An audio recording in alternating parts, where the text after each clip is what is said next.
Hi, everybody. 6:01. Here we are. And Look at that guy with right us. there. Yeah. There he is. Yeah. Who's this guy over here? Look at those guns. Yeah. Guns. Yeah. Yeah. What was that crack that somebody made last week about that Rick put the autopilot into something just to get a arm workout or something? Oh, yeah. We were talking about like the trim and overcoming the trim. And I think that Captain Nick said something. That's why there were footprint marks on the panel for something to that effect, right? Remember that, Nick? Yeah, because we reckon they couldn't pull out because they had too much nose down trim, and they couldn't overcome the pull force to stop this airplane from diving into the ground.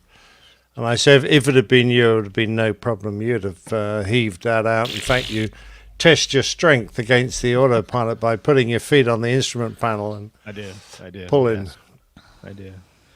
I make sure I wear those protective booties, though, on my shoes before I put my feet up on the screen. Otherwise, you leave sticky footprints. Yeah, you don't want that. Respect for the panel. Exactly. Indeed.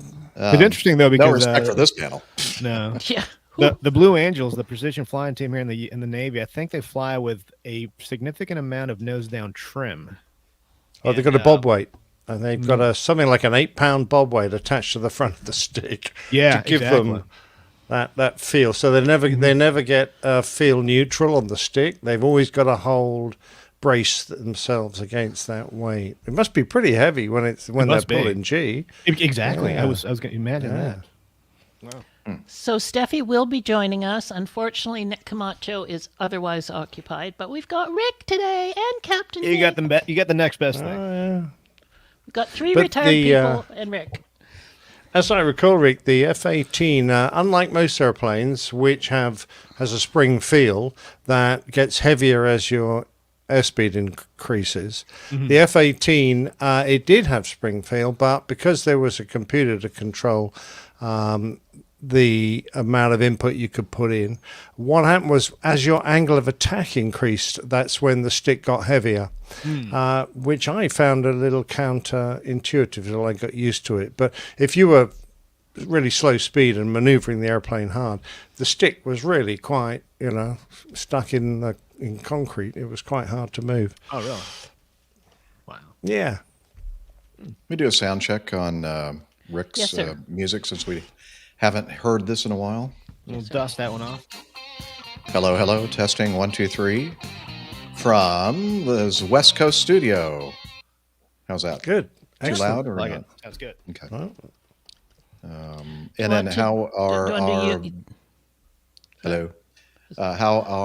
our individual levels? Do we have our sound technician? We have Micah? we have Mike. No, but we have Mike Kuipers. So Okay. Mike Kuipers will let us know Yep. how the levels are compared to each other. Speak a little, Rick. Speak a little. Check 1, 2, 3. Check 1, 2, 3. How's my levels? Sounds good to me. Captain Nick. Good on the levels. hello. Yeah, sounds fine over here. Yeah, we all sound good. Do you want to try Unity, you guys that are on Unity? Oh yeah. Well, hang on. I probably have to do something to get Rick's Okay. Unity set up. Should have done that earlier. Sorry. Okay, should that's have. okay. Do I have it on my... It's too bad. Oh, Mike Kuiper says we all sound good. Thanks, Mike. And I'll work with you, Rick, and show you how to set it up on your laptop, so you can hear it through your regular.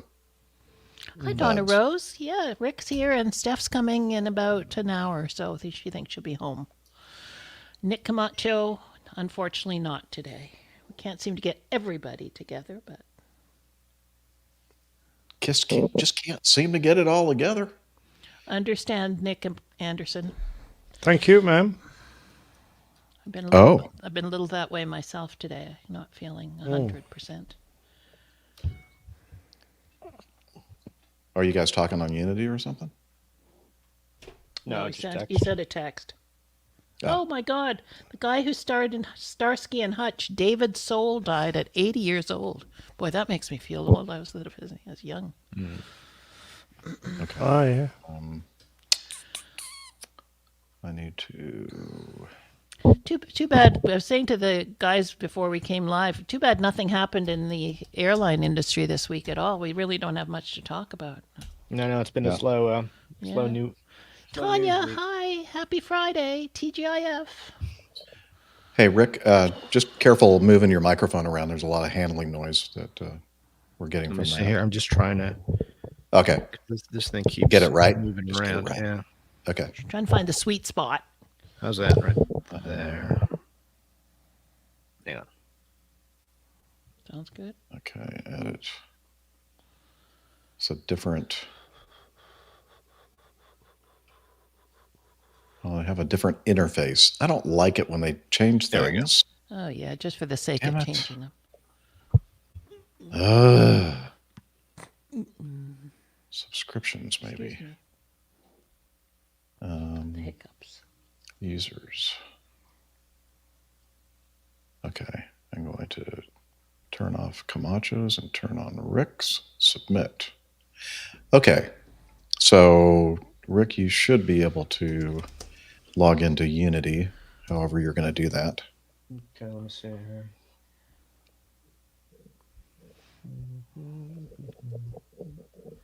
Sorry, folks. We're just setting up the back channel here for Rick. The bat channel. Bat channel, yeah.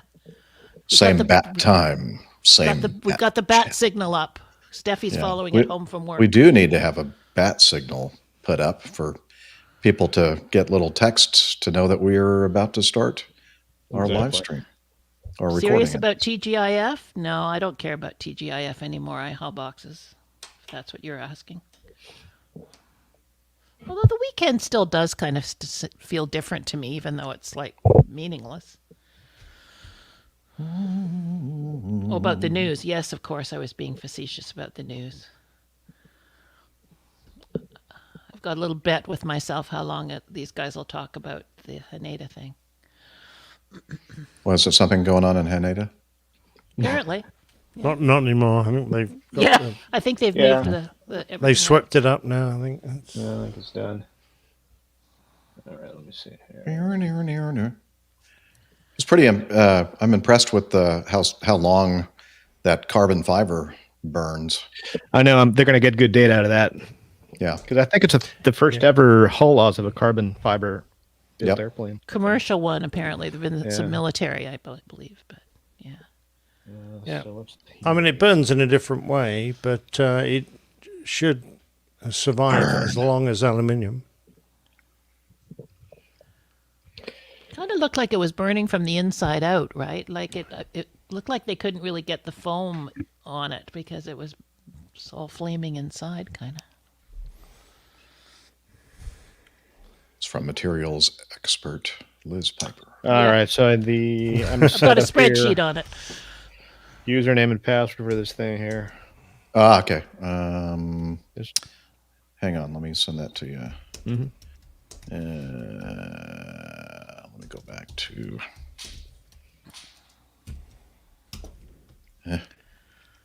Got to go back to get the information that you request. Credentials. Your credentials. Come on. Let's see. Yours is. The password is password. No, I'm just kidding. 1, 2, 3, 4, 5. Shh. All caps.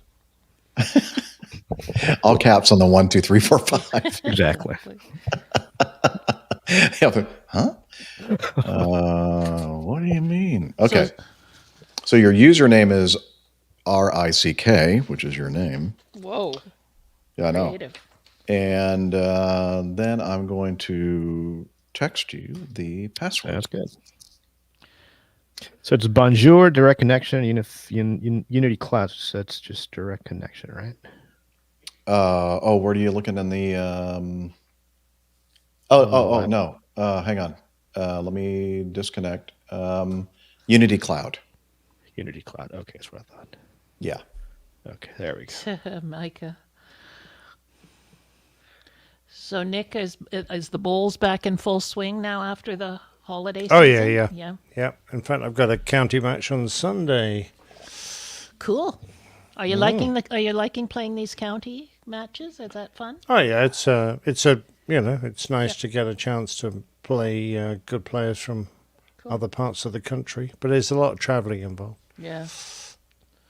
Has the weather improved since that? Not been very soggy, but we might have a few days of reasonable weather coming up. At least it should dry out a bit.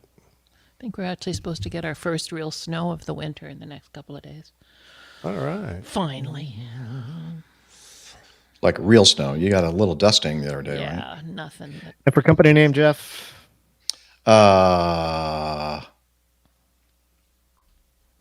APG, capitals, all caps.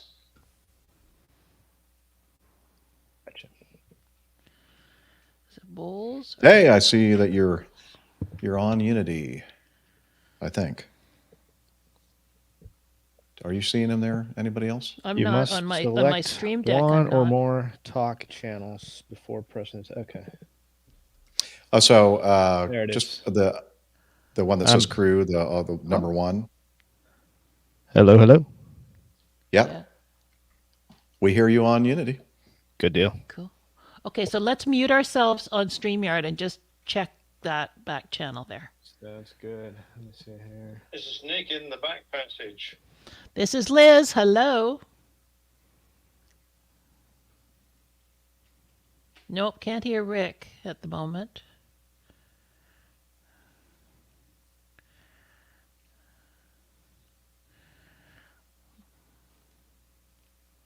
Can't hear Jeff.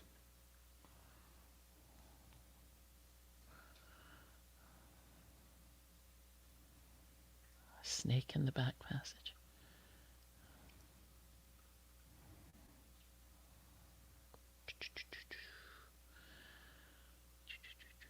No, no, not hearing you. Not hearing you, Jeff. I'm pressing your button here.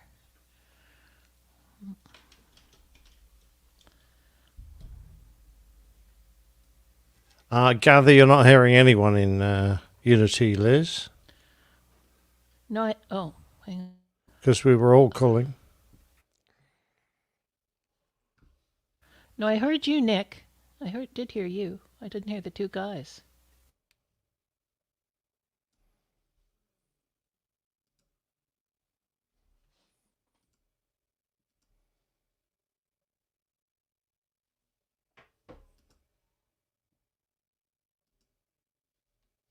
I don't know.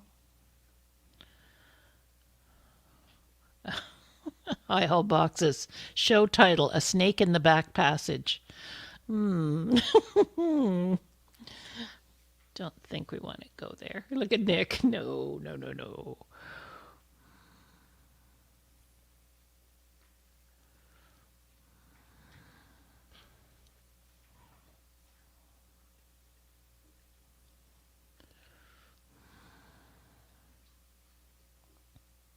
Sorry, guys. I know this is a little boring, but we're trying to get this thing set up.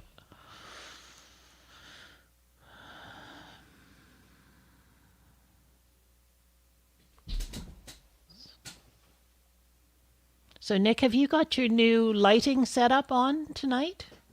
Yep, Looking good. working fine. Looking It's good. doing good. Doing good. Looks good.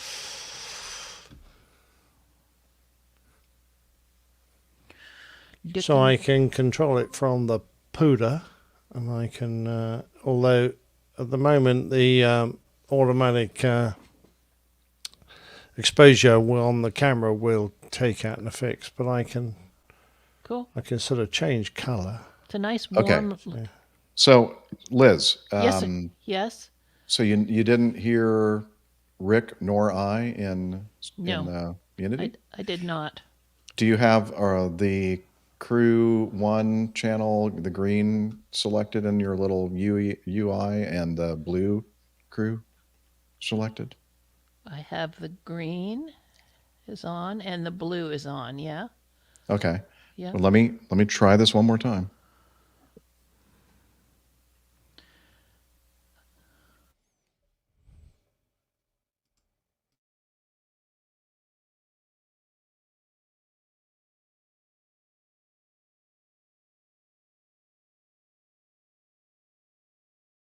Okay, everybody hears me, Liz, except you.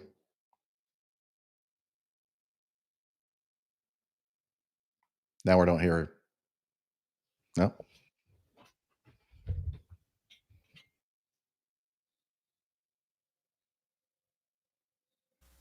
Well, I don't know. I'm not doing anything different than I always do, so I don't know what's going on. So why don't you talk in Unity's, because that's the most important thing. We need to hear you talking to us. Here we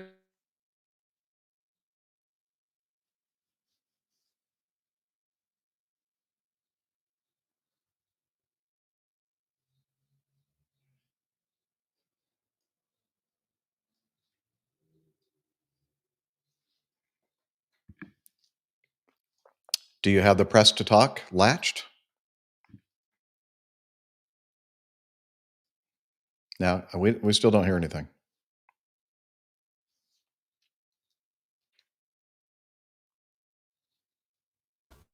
What you want me to do then? I don't know. I'm doing exactly like I usually do. Oh, let me check one thing. Let me just make sure it's picking up my M2. Just a minute. Oh, not that. Yeah, input M2, output M2. Yeah, so that's okay. Well, that's weird because we're not going to have any audio of you at all throughout the entire show. Well, that's probably not a bad thing. But I don't know why this is happening. Do you want me to sign off and sign back in or anything? Or? Yeah, give that a try. Okay, so how do I do that? The little up at the top left-hand corner has a little circle with an arrow pointing to Oh, the yeah, I see. right. Oh, yeah, okay, I got to make this bigger. That's what she said. Okay, log in. Hopefully you have it set to automatically log in so you don't have to look up your credentials. We don't hear you.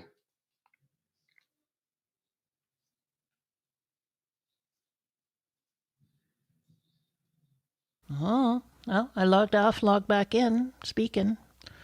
I wouldn't waste any more time on this. Let's just get going.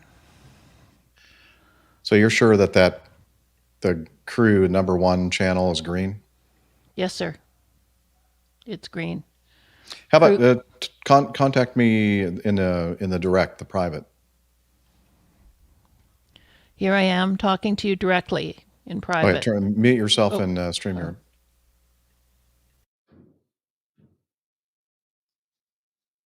Oh. No. Yep. So my crew on the top is green and on the bottom is blue. Okay. And then under the settings, I think you already checked it. You have the input device. Yep. M2. M2, Yep. and then output M2. Yep. M2. Yep. Well, that's the only thing that I can come up with. Okay, let's just get on with this. We'll just revert to texting. We'll do it the old-fashioned way, the old school. the old Yeah. school. Old Okay. school. So what Okay. are we going to use? Are we going to use the regular APG crew chat, or Yeah. We'll just Okay. annoy Camacho. That's okay. yeah, he can put it on mute or something if he needs to, if needs be. If needs be, yes. All right. Okay. Okay. Well, we'll wait for Rick to come back, and then we'll start this show. We'll do the 601 episode thing. Sucker. Ooh. Wait a minute. Just want to make sure I'm plugged in here.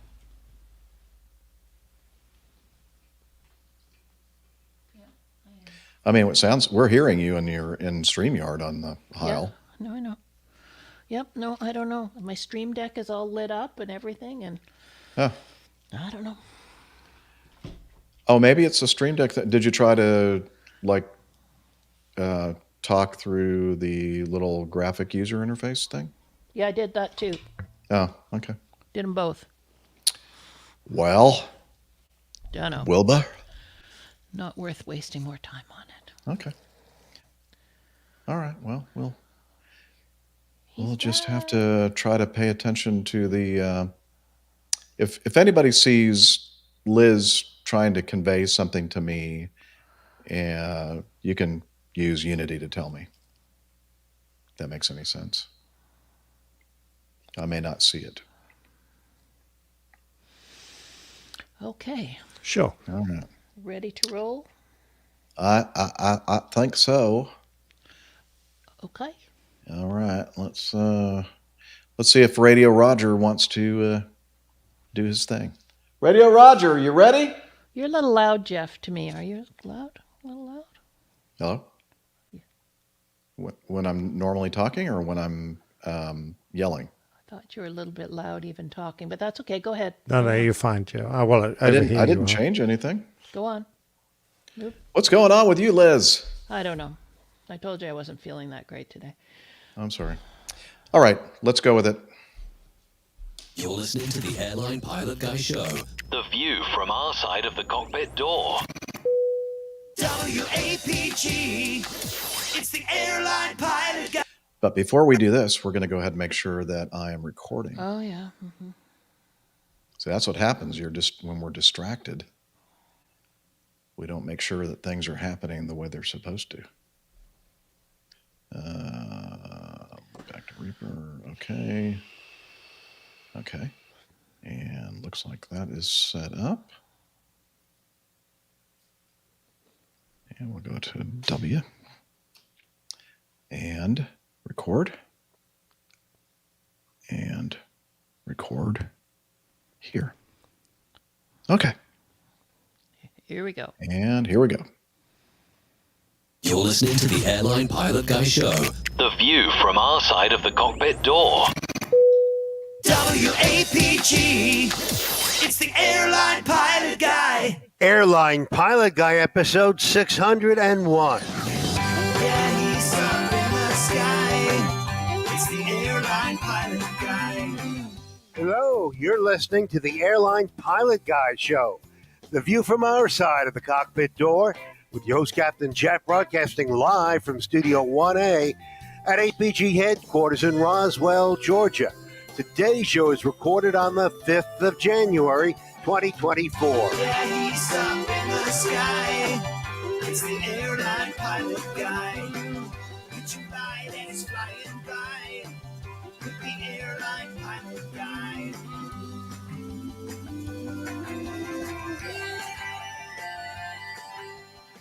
In today's episode, a fiery runway collision in Japan, and no survivors from a flight that stalled just before landing short of the runway in Nepal. Also ahead, more news and your feedback. So get all settled in, tray tables and seat backs in the upright and locked positions, electronic devices powered on. I'm Radio Roger, and Flight 601 is ready for pushback. Thank you, Radio Roger. He's an award-winning TV and radio reporter, currently at the number one all-news station in the nation, 1010 Wins on 92.3 FM in New York City. Welcome to the Airline Pilot Guy Show. It's an aviation podcast covering the latest in aviation news and answering your great feedback. I'm Captain Jeff, a former U.S. Air Force UPT instructor pilot, Starlifter pilot, retired Boeing 727-717, and Mad Dog captain for Delta Airlines. It's nice to be able to say that now. And joining us today from, where are you? Here we go. From his West Coast studio, world traveler, airplane mechanic, dog rescue volunteer, fitness hound, and international air freight captain. It's Miami Rick. Hey, everybody. Hey, so you did apply for Delta. I had a sneaking suspicion. Yeah.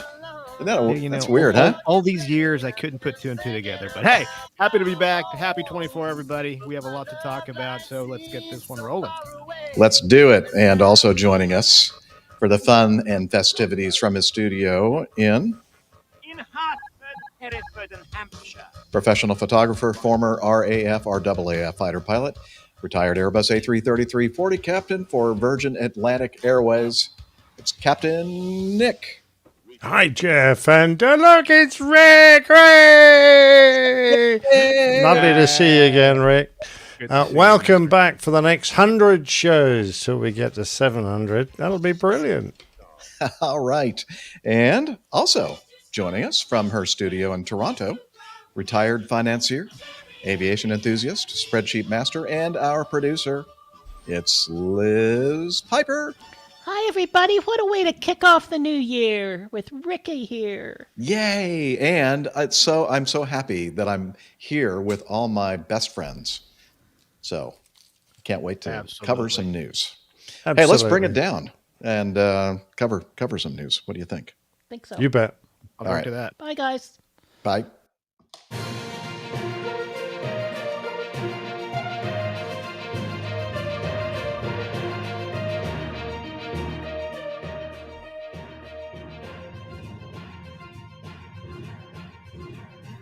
Stand by for news. All right, we start off with this. No surprise, from Aviation Herald.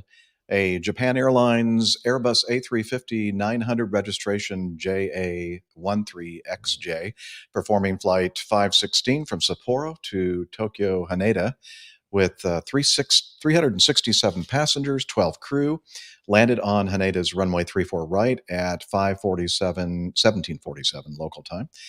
In night conditions, but collided with a Japanese Coast Guard Dash 8 300 registration Juliet Alpha 722 Alpha on the runway shortly after touchdown and burst into flames. The A350 came to a stop off the right-hand edge of the runway, about 1,680 meters, 5,510 feet down the runway, and was evacuated. All occupants were able to evacuate. The other aircraft, carrying 6 people, also burst into flames. 5 of the 6 occupants are confirmed dead. Both aircraft burned down. 15 passengers of the A350 received injuries. The captain of the Dash 8 received serious injuries, I believe severe burn injuries, and the aircraft fires were extinguished about 8 hours after the collision. The airline reported their A350 was carrying 367 passengers, which we just mentioned, 8 children, 12 crew, all of them evacuated from the aircraft. And in the second press release, the airline reported that there had been no anomaly with the aircraft prior to departure. The crew had received and read back landing clearance. After the collision and coming to a standstill, 3 emergency slides were used to evacuate the occupants of the aircraft. The details of the accident are under investigation by the JTSB. The Coast Guard Dash 8 was about to launch for a maritime mission due to the tsunamis triggered by the recent earthquakes, I guess. And so I do have some video that shows a little bit of this event. I'm sure that all of you watching, listening to us right now have already seen this for a few times, but we're going to go ahead and play it anyway. So let me add this to the stage and over here, and then hit this. And let me turn down the volume a little bit. It's just a closed circuit television cam on the ramp, pointed in the direction of the approach end of runway 34 right, and coming into view on the right side of the frame, you can see some lights, landing lights for the A350. It touches down, and then just momentarily we'll see the collision and the fireball resulting from the collision. And this particular CCTV camera basically focuses on where the collision occurred with the Dash 8, and they end up zooming in at a certain point. But what I'm going to do is I'm going to switch to the next view, and this one has a better shot and perspective of the A350 as it's sliding through. And it's also, this is from a local Japanese television station, ANN News, and they've compiled a bunch of different videos. This one taken by a passenger sitting on the right side, looking at the right wing after the collision. And let me see, I'm going to go ahead and advance this a little bit, and we can kind of see what was happening inside the cabin of the Japan Airlines flight. there's some people explaining some things, and here we go. Right there. Okay. Now we're inside the cabin of the 350, and I have to say, guys, I'm astonished at how the restraint and the discipline of these passengers, just sitting there waiting for instructions from the flight attendants. I think that may be a big factor in why every single passenger got off of this airplane alive. There were some injuries, as mentioned before, but most of the passengers were off the airplane uninjured. And reports that I'd read from various sources said that immediately the purser at the front of the airplane went and contacted the pilots through the cockpit door directly, because I think the intercom system had been disabled, and alerted them to the fact that there was a fire outside, and received permission to initiate the evacuation procedure for the two escape doors in the front, the two front doors, L1 and R1.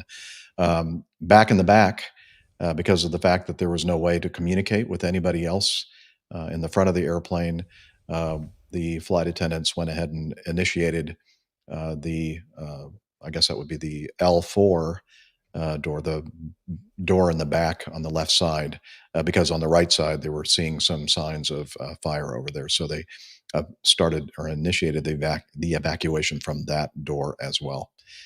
So anyway, I'll stop talking and start letting you all kind of chime in with your impressions of this accident. Well, I guess I'll start us off here. I just want to repeat what I've been hearing all over the course of these last couple of days since this accident happened, and just commend the cabin crew for an amazing job.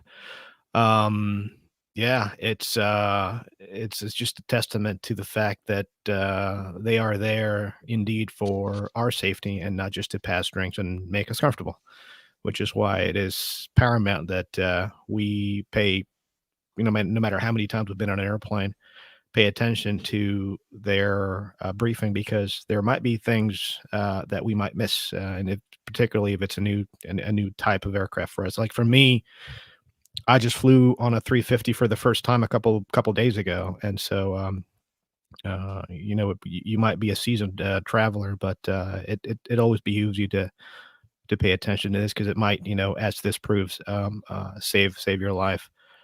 That's what I have on the cabin crew. There's a couple things that I do want to touch on technically on the technical aspect of the conversation here. But I can touch on that a little bit later after Nixter comes in and chimes in. Yeah, I just want to reiterate that, Nick, Ricks, the crews, it took them about 18 minutes to get everyone off. And by rights, you're certified to get, using half the exits, the whole of the passengers off in 90 seconds. And that is a target. And obviously, you could see from those couple of clips of that video there, I've no doubt that the vast majority of able-bodied passengers were off that airplane in the appropriate time, using the available exits. Brilliant job. The other thing was that you could see that there were some passengers with either very young or they were quite elderly that would have needed assistance. That is always going to mean that the very last passenger off is going to be a little bit behind everyone else. So I just want to, make that obvious that I'm not. The fact that it took, in theory, 18 minutes to get everyone else doesn't detract from the skill and expertise of the cabin crew. I love the fact that the rear passenger door crew that are manning those doors initiated their own evacuation, because that requires a lot of courage from their point of view, because they're getting no instruction. They weren't able to communicate with anyone at the forward end of the aircraft, where obviously the flight deck crew and their senior cabin crew were. So they had to make their own decision, and they made an entirely correct decision to get their passengers off the back of the aircraft, which I think is fantastic. I love the fact that the passengers didn't immediately all leap to their feet and block the aisles. They didn't start opening the overhead bins to try and rummage through to grab stuff. They just waited for instructions, and when they were given, they obeyed them. And golly, in our society today, I can hardly imagine a situation where people made such a major contribution towards their own safety. I think in most Western countries, you would have seen people yelling and saying, "What's going on? And why are you asking me to do this?" and arguing, when the last thing you need in this kind of a situation is that. I have read a comparison between the survivability of this carbon composite aircraft and more traditional aluminium skinned aircraft, and read that the certification and the tests they've done both by Boeing and Airbus, who have the Dreamliner has an equivalent fuselage makeup, means that the aircraft are as fire retardant as an old-fashioned aluminum aircraft. In fact, the outer skin has a tendency to char, which provides a kind of protection for the inner portions of the skin. But of course, once the interior of the aircraft actually catches the light, as eventually it will, then of course the fire is going to accelerate around the inside of the aircraft, and that is why we have to evacuate promptly. But it was interesting to see the effect. But both aircraft will eventually, aluminium will catch fire, but it needs a little more temperature than carbon fiber, carbon composites. Very, very interesting. So pleased that everyone got out. Distraught for the Dash 8 crew. And of course, I know we're going to come on to probable causes, but I really feel for the one survivor of that Dash 8, who was the captain. Because, of course, he would anyway have carried the weight of responsibility of the actions of his crew on his shoulders. But now, as the sole survivor, it's going to feel doubly bad for him. So I think whilst we will probably correctly apportion an element of blame eventually, certainly once the findings are out, I think we just need to bear in mind that this captain, is going to live with this crash in his head forever. And it's likely that many of you have heard that it took some 18 minutes before everybody was safely off the aircraft. And this article says the yet-to-be-released preliminary report from Japanese and European investigators is likely to provide clarity on the timestamps of key events immediately after the collision. Notably, the airline reported that the last crew member left the A350 some 18 minutes after the initial crash, though it is not clear how soon after the accident the evacuation was initiated. That's far beyond the 90-second requirement. And you can look at it two ways. Why did it take so long? 18 minutes is unacceptable, or even with 18 minutes taking too long, everyone on board was saved. But anyway, that was not what I was going to say. I found another source that said that I think most everybody was off of the jet within about 8 minutes after the collision, and that the captain was the last one at the very bottom. Okay, well, that's where I was, Liz. Thanks. But I still don't see the exact place that I wanted to read from. But anyway, the captain was going through the cabin. And I always brief this with my first officers or flight crew that I'll be the last one off the jet because, the old saying, the captain always goes down with the ship. Exactly. And I always say, to my first officer, after we've completed our evacuation checklist, you go outside and help and aid with the evacuation and start getting people to gather together and away from the jet at a certain location. I'm going to stay on the airplane. I'm going to make sure that every single person, every passenger is off of this airplane before I leave the airplane. And that's exactly what this captain did. And I was noticing some stuff on social media where they were saying, what a brave hero and all that kind of stuff like that. Yeah, well, he was a brave man. However, I believe it's the duty and responsibility and obligation for the captain to stay on the airplane until all passengers are off the jet. So, Absolutely. yeah. And I just wanted to touch on one thing here, and Nick mentioning the fact that the cabin crew and the aft portion of the aircraft began the evacuation of their own accord. Well, absolutely, that was absolutely the right thing to do. I don't know how it works for Delta or Virgin Atlantic, but on our passenger operations, which we do have, we do operate quite a bit of those, both on the charter side and the air mobility command side for the military. Part of our briefing, and what I include to the briefing to the cabin crew and the flight attendants, is that if they don't hear from me within 15 seconds, and it is actually written in the book, in the manual, if they don't hear from me, from the captain, in 15 seconds, then they are, in fact, to begin the evacuation without my directive, because of this. The public address or the intercom system might very well have gotten severed, the communication line severed, and it's impossible for me to talk to the people in the back. And so they have to know that if I can't talk to them, they have to begin the evacuation on their own, and that's absolutely the right thing to do. That's what I think standard operating procedures are for most airlines now. Mhm. Is that if you haven't heard within a certain time frame, whatever that time frame is, then go ahead and, if in your opinion that is the safest thing to do as far as evacuation, then do it. Absolutely. Good point. Hey, so you might be wondering, we really haven't yet discussed what the heck happened here. How did a Dash 8 show up on the center line of a runway that an Airbus A350 is about to land on?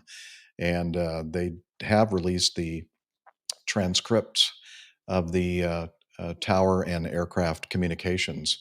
And let's see, they started with the Japan Air 516 on approach for runway 34 right, continue approach. And then they said the winds were 3207 at 7.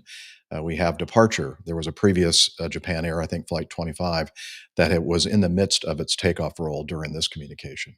The Japan Air flight said continue approach 34 right. And then there was a communication with a Delta jet on the ground, which is not significant. And then the Japan Airlines 516 received this communication from tower, runway 34 right, cleared to land, wind 310 at 8. And then they read back, clear to land, runway 34 right, Japan Air 516. And then the Coast Guard flight comes on and says JA 722 Alpha on Charlie.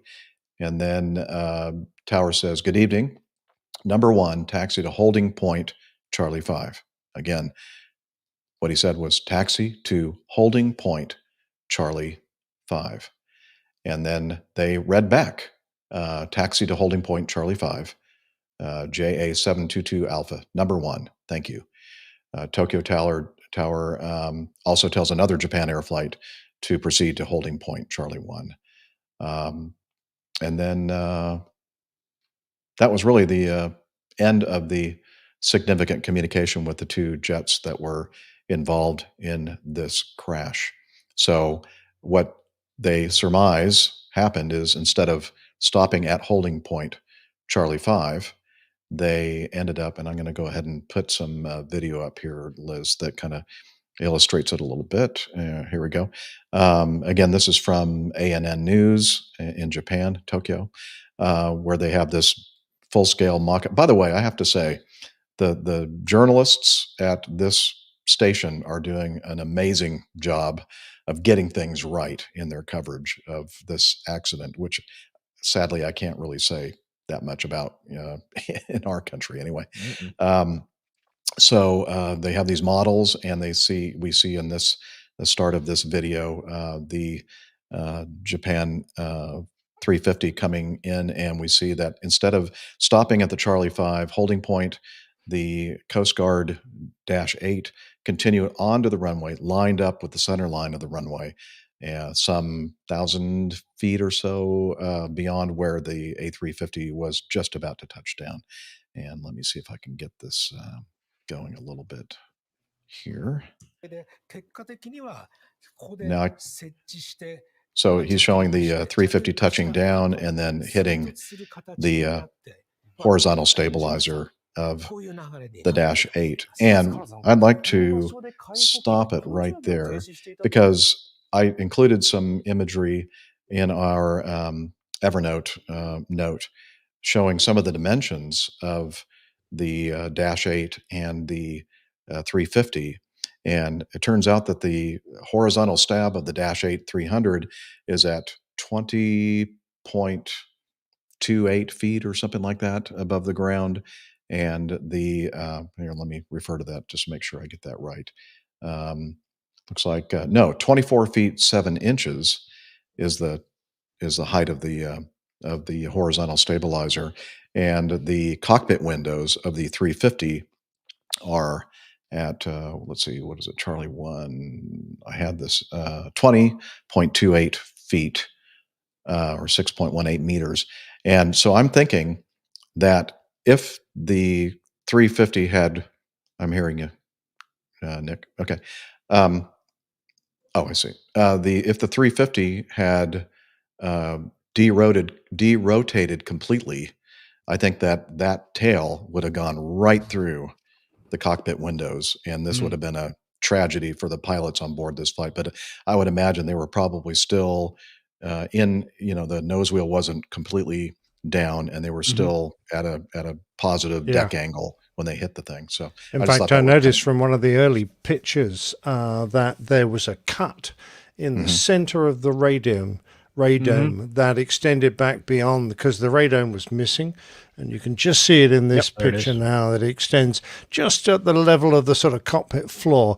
And I was wondering at the time if that was the trailing edge of either the wing. Didn't think so, but the tailplane would be the likely culprit. So it was so lucky, Jeff. I think it was a matter of feet, but between that being absorbed, the impact being absorbed by the radome, and the forward fuselage, as opposed to coming through the cockpit windows.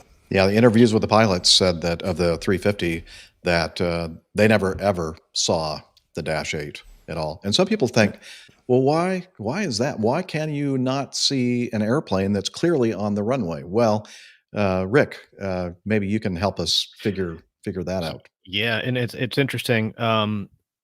So I landed in LAX the day before this happened, and I had some glide slip issues of my own, but that's beside the point. But when I broke out of the cloud deck at about 500 feet, I acquired a visual with the runway there. The thought went through my mind. Remember that accident back in '91? It was a 737 that ran into the back of a Swearingen Metro. Yep, I LAX. thought about that, and I was like, oh man. And I immediately went down to my navigation display and looked at my TCAS, traffic collision avoidance system. Now it is part of standard operating procedure to turn the TCAS to TA, traffic advisory, RA, resolution advisory, before you cross into the active runway. Not because the systems are going to talk to each other, and if there's a conflict, it's going to tell the aircraft that's landing behind you to go around. That's not how a system works, because it's inhibited below a certain altitude. But you will be able, exactly. You will be able to see it on your navigation display if the scale is appropriate, which it should be at that point. And so, but to your point, Jeff, no, at night, it's very, very difficult to see an airplane with all the light pollution and the environment, and in that dark environment. And also, keeping in mind that you're moving at about 180 knots ground speed, which is, things happen very, very, very fast at that speed. And so, yeah, and also, if you look at an airplane from behind, all you really are going to have is a couple of just white lights, because remember, the green and the red lights on the wingtips are only visible in the front, and that's supposed to give you an idea of the direction of travel from the airplane from your target, right? But from behind, you only see the white lights, and you should be able to see a white strobe as well, and the anti-collision should be on one on the top, one on the bottom of the fuselage. But with all the light pollution, everything going on so fast, it's really, really hard to see. So really, Well- your ace in the hole there is the TCAS on your navigation display. Yeah, we only have to look at that incident that very nearly ended up in the tragedy of the Air Canada aircraft lining up on the taxiway at San Francisco, and there were 3 or 4 aircraft pointing towards him, so they had much more illumination on their aircraft, and they're only on a taxiway, which is not as brightly lit as the runway, and yet he failed to appreciate that there were aircraft in front of him, and till it would have been probably too late had he not been ordered to initiate a go-round. So I agree entirely, Rick. And in fact, it makes me think that there are perhaps 2 things that might come out of this incident. We might get an upgrade to our TCAS that gives some form of warning, even for aircraft on the ground. Right. And there might be a change to aircraft lighting. In that, there might be a directional beacon available that points back up the glide slope when you're on the runway, perhaps one forward, one after. I don't know. I'm just thinking on my feet here. That flashes different colors or something that gives some sort of more attractive indication to the an aircraft that is landing that there is an obstruction on the runway when it could be otherwise absorbed by all those runway lights. I've seen there are certain airplanes out there that actually have this kind of a lighting setup, not exactly the way you described it, but is such that it's angled at 3 degrees, from the tail upward. So it is something that you can see if you're coming in for a landing, if somebody's on the runway. And I think you're right. I think it should be something that's required for all airplanes to have, and something that will, differentiate it between all the other. I mean, when you land in an airplane at an airport at night, especially a big airport, trust me, there are lights all over. It's really pretty, but it's confusing to make heads and tails of all of it. And speaking of lighting, by the way, they do have a system there at Haneda. They have stop bar lights at the intersections of the taxiways and the runway. It just so happens, though, as of December 25th, they issued a notum that said stop bar lights for holding points Charlie 1 through Charlie 14 are unserviceable. Of course. It may have been one of those things that I mean, absolutely confirmation bias. I mean, you see the and you know what? I do not blame the pilots of the Japanese aircraft at all, because I was in Japan a couple weeks ago, and the Japanese are very good at this. They're very good at condensing and giving you the notams that are pertinent to your operation for that day and for the period of time where you're going to be operating in and out of whatever airport, right? So there's other places where, oh my goodness, it's like you're reading a freaking novel every time you go to work. Yes. So they're very good at that. They're very, very good at that indeed. But a lot of these notams get buried in the writing, and it's kind of hard if you're not looking methodically and carefully. You could miss something like this very, very easily. That's one thing. The other thing, and I don't think, well, there's airports around the world that has them, absolutely, but I can't think of an airport in Japan, because I've been to Nagoya, I've been to Haneda, I've been to Narita, I've been to a bunch of airports there, but I can't think of an airport in Japan that has a system that we use quite a bit here in the States called the runway status light system. And off the top of my head, Miami's got it, BWI's got it. So basically what that does is that whenever an airplane, and this is independent of air traffic control, this is just an autonomous system that works basically on its own logic. When an airplane taxis into the runway lights are like the actual runway lights so the touchdown zone lights are going to turn red. And that is going to jump out at you. And it's really interesting because I've been on holding position at Baltimore Washington Airport, and the runway lights are going to turn red. And that is going to jump out at you. And it's really interesting because I've been on holding position at Baltimore Washington Airport, and the runway lights are going to turn red. And that is going to jump out at you. And it's really interesting because I've been on holding position at BWI at Baltimore Washington Airport, and there's a crossing runway, and I can, while I'm holding for takeoff clearance, and I can see the airplane, down the runway crossing my active runway.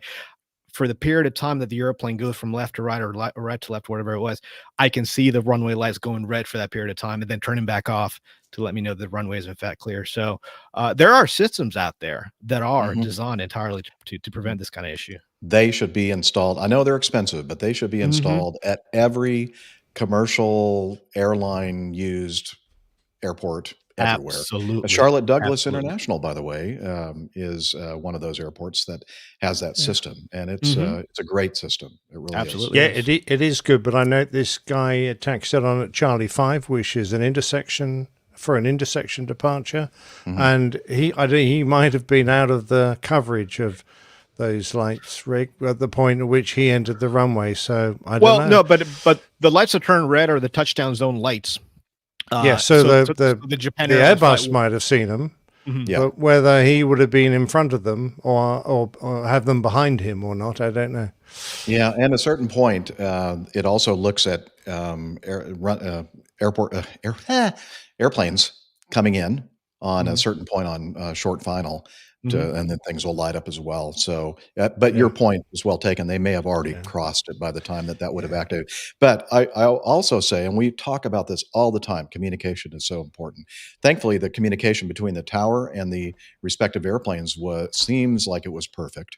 The problem, we try to talk about building this mental picture of what's happening based on what you're hearing, and in this case, turns out that wasn't something that helped keep this tragedy from occurring, because it sounds like the Dash 8 went ahead and even though he was told holding point, he went ahead and I guess he thinks he heard that he was cleared for takeoff. In the interview with him, the transcripts say that no, he received takeoff clearance. So in He his believed mind, he did. Yeah, exactly right. And just going back to aircraft lighting, of course, the regulations are ancient. They really are. They're not. I mean, they're nautical. I mean, going back to the days of absolutely. So I think the strength of the navigation lights, the positioning, etc., is all very old fashioned, and I think it's probably time that the world. ICAO or somebody with some power looked at the whole thing and made sure that the aircraft were. We might have had a running rabbit down the top of the fuselage by now. You know what I mean? That sequence slide of strobes, that sort of thing. We've got the technology. It's easy to do. We just need the will to make our aircraft more visible. Yeah. In our live audience, we're having some good discussion there. Main man Micah says a series of orange strobes that function sort of like a turn signal on a car that makes it look like it's moving from left to right, in this case from tail to nose in the direction of travel. Yeah, something like that. An idea. Or the Sultan of Wings mentions that, this is Brad in the Charlotte area, have you noticed how bright the red beacons are on a 787? You can see them for miles. I do believe that the new lighting is better, or is getting better. They are indeed, because we're going from a lot of incandescent light bulb type technology to LED type technology, and you know what?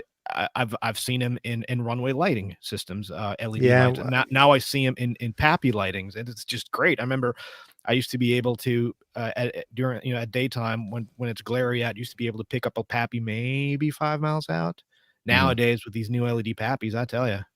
Oh yeah, 15, I know what this 20 guy's miles going to out. say right here. When Captain Nick was still actively flying, was around the time that they were starting to introduce these LED replacement lightings, and it was like it was either off or completely on full bright. they were pretty blinding. Complained and complained and complained. It's like my little Belgian Malinois. She's got two modes: on or off. Full throttle. That's very true. Right. That's very true, Jeff. That's just what I was going to say. But I was going to say that now the runway lighting is so bright, it matches these new bright strobes that we've got on the aircraft. So we've gone from having dim lights blocking out dim lights to bright lights blocking out bright lights. So I don't know if we're any better off. I will say they have fixed the brightness problem on the LED lighting. They have figured out a way to dim it and not be completely, blinding.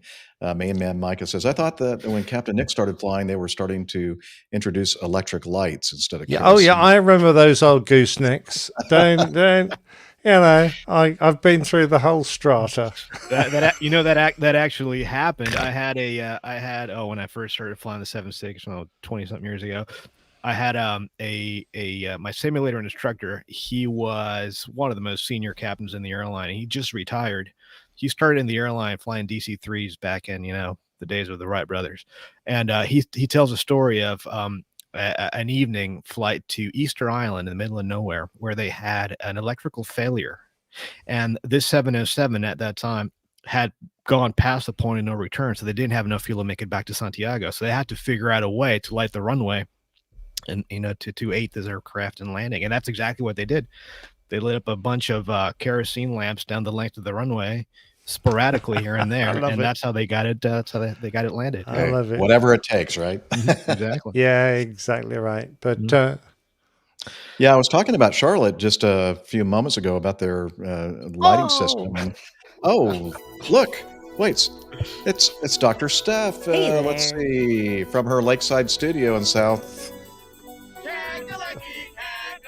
Of course, we all know that she's a doctor, skydiver, marathon runner, strength training junkie, IPA connoisseur, and commercial multi-engine instrument rated backstabbing jumper dumper.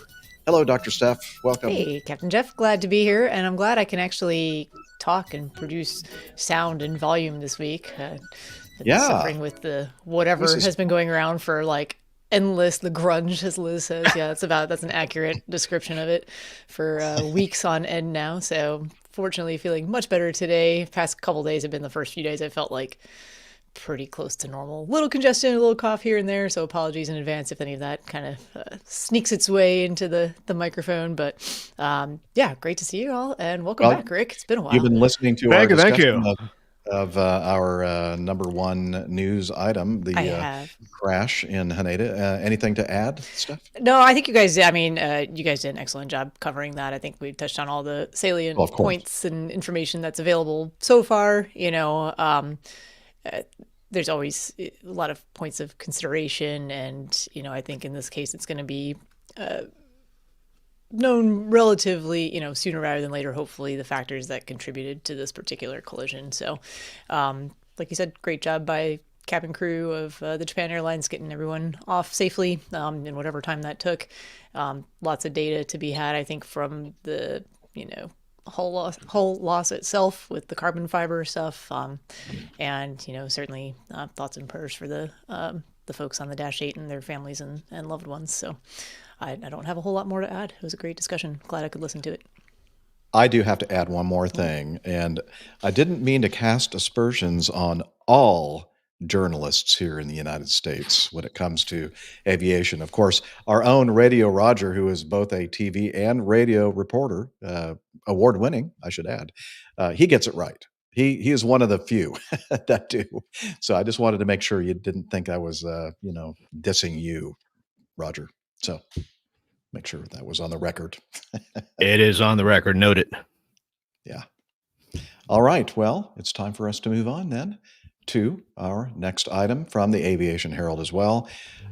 This is it pronounced Tindy, Liz? Okay. An Air Tindy de Havilland DHC 6300 Twin Otter, or we like to refer to it as a twatter, on skis. Registration Charlie Golf Mike Alpha Sierra, performing charter flight 601 from Margaret Lake, Northern Territories, to Lac de Gras, Northern Territories in Canada. What did I say? Oh, yeah, Northwest Territories. That's it. That's the one I meant. So I guess I have to do this, not the bell. Let's see. 8 passengers, 2 crew. Was forced to land about 16 kilometers southeast of Diavik Diamond Mine. There were 2 serious and 6 minor injuries. The aircraft received substantial damage. NORAD reported 2 people had received moderate to serious injuries. 6 received minor injuries when the aircraft went down we just talked about that. Rescue helicopter was dispatched to the accident site, provided the occupants with needed supplies and medical support. The occupants are to be flown out the following day, and this is back in late December. Canada's National Defense Joint Rescue Center reported a Hercules C-130 was able to drop 3 parachuters and supplies to the survivors. A Hercules jumper dumper in the evening of December 27th, despite poor weather conditions. The occupants were able to spend the night in heated tents. The 2 more severely injured showed signs of improvement. A helicopter reached the site the following day and is estimated to fly the occupants of the Twin Otter out. Let's see. The airline reported the aircraft was privately chartered. The reason for the forced landing is unknown at this time. Now, Liz is our Canadian correspondent. Have you heard any updates to this accident? Okay, nothing yet that she's heard regarding this. Now, I'd heard or read somewhere that the location of the actual crash was kind of very, very close to the intended point of landing, and it's possible people were surmising that the weather conditions, and we don't have the METARs because it's not a regularly maintained kind of a airport or anything, but they said it was on with them skis, so I think they were planning on blowing some snow sort and of blizzard conditions, possibly whiteout, who knows, that they just lost sight. Yeah. So, I mean, obviously we don't have that information. It was notable that in this article we don't have any of that weather information. If you look at the map, pretty remote area where they were working. I don't know if it's a maintained strip where they were planning to land or if it was just kind of some bush style flying where you're going to land your skis on a the Twin Otter is pretty capable. It's got really great stall capabilities. It doesn't need a lot of space for landing and takeoff, especially if it's fairly lightly loaded. I think they were going to support winter road construction and not a lot of passengers on the Twin Otter. 8 is not a lot. So easy to get in and out of kind of remote sites. But yeah, I just wonder if the weather was poorer than they expected and may have led to this. But Well, Simon's covering it. I'm sure that if there are any updates to the story, we're going to cover it ourselves. All right. Again, the next item from the Aviation Herald is a final report on the crash that we covered. It occurred January 15th, so about almost a year ago, just under a year ago, in Pokhara. And let's see, a Yeti Airlines ATR 72. They were performing Flight 691 from Kathmandu to Pokhara in Nepal. 68 passengers, 4 crew. They were on final approach, Pokhara's International Airport's runway 12, when the aircraft stalled, impacted the ground between the old Pokhara and the new Pokhara International Airport, fell into a ravine and burst into flames.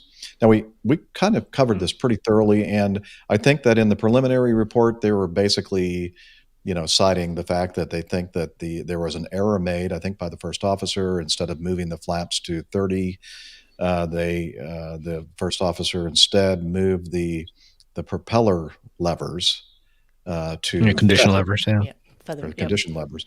Now, Steph, I know you don't fly the ATR, whatever this was, 72. 72. So I don't know. You may or may not know, but are those two controls like pretty close to each other? My recollection is that we did actually pull up a picture of what the pedestal looks like, or where all the various surfaces are where you do those control movements, and I think they are adjacent to each other, the flap lever and the propeller lever for the condition lever. So if it's a high workload environment, if this is actually something that we talk about in brief because we're doing so many takeoffs and landings in a day.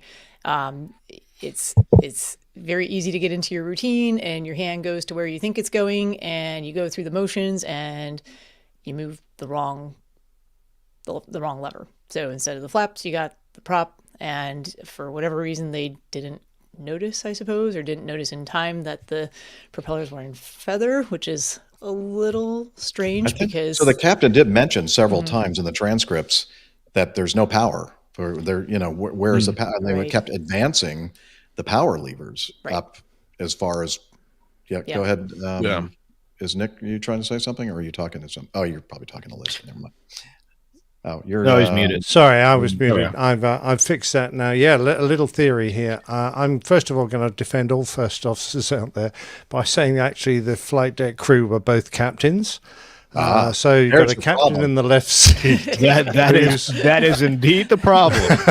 Oh man, Who is being checked out by a check captain in the right, or an instructor captain in the right seat. Okay, That's right, and I the remember captain that. in the left seat was the one flying it. Now, the thing I'm going to bring out here is my experience in having sat in the left seat for a long time.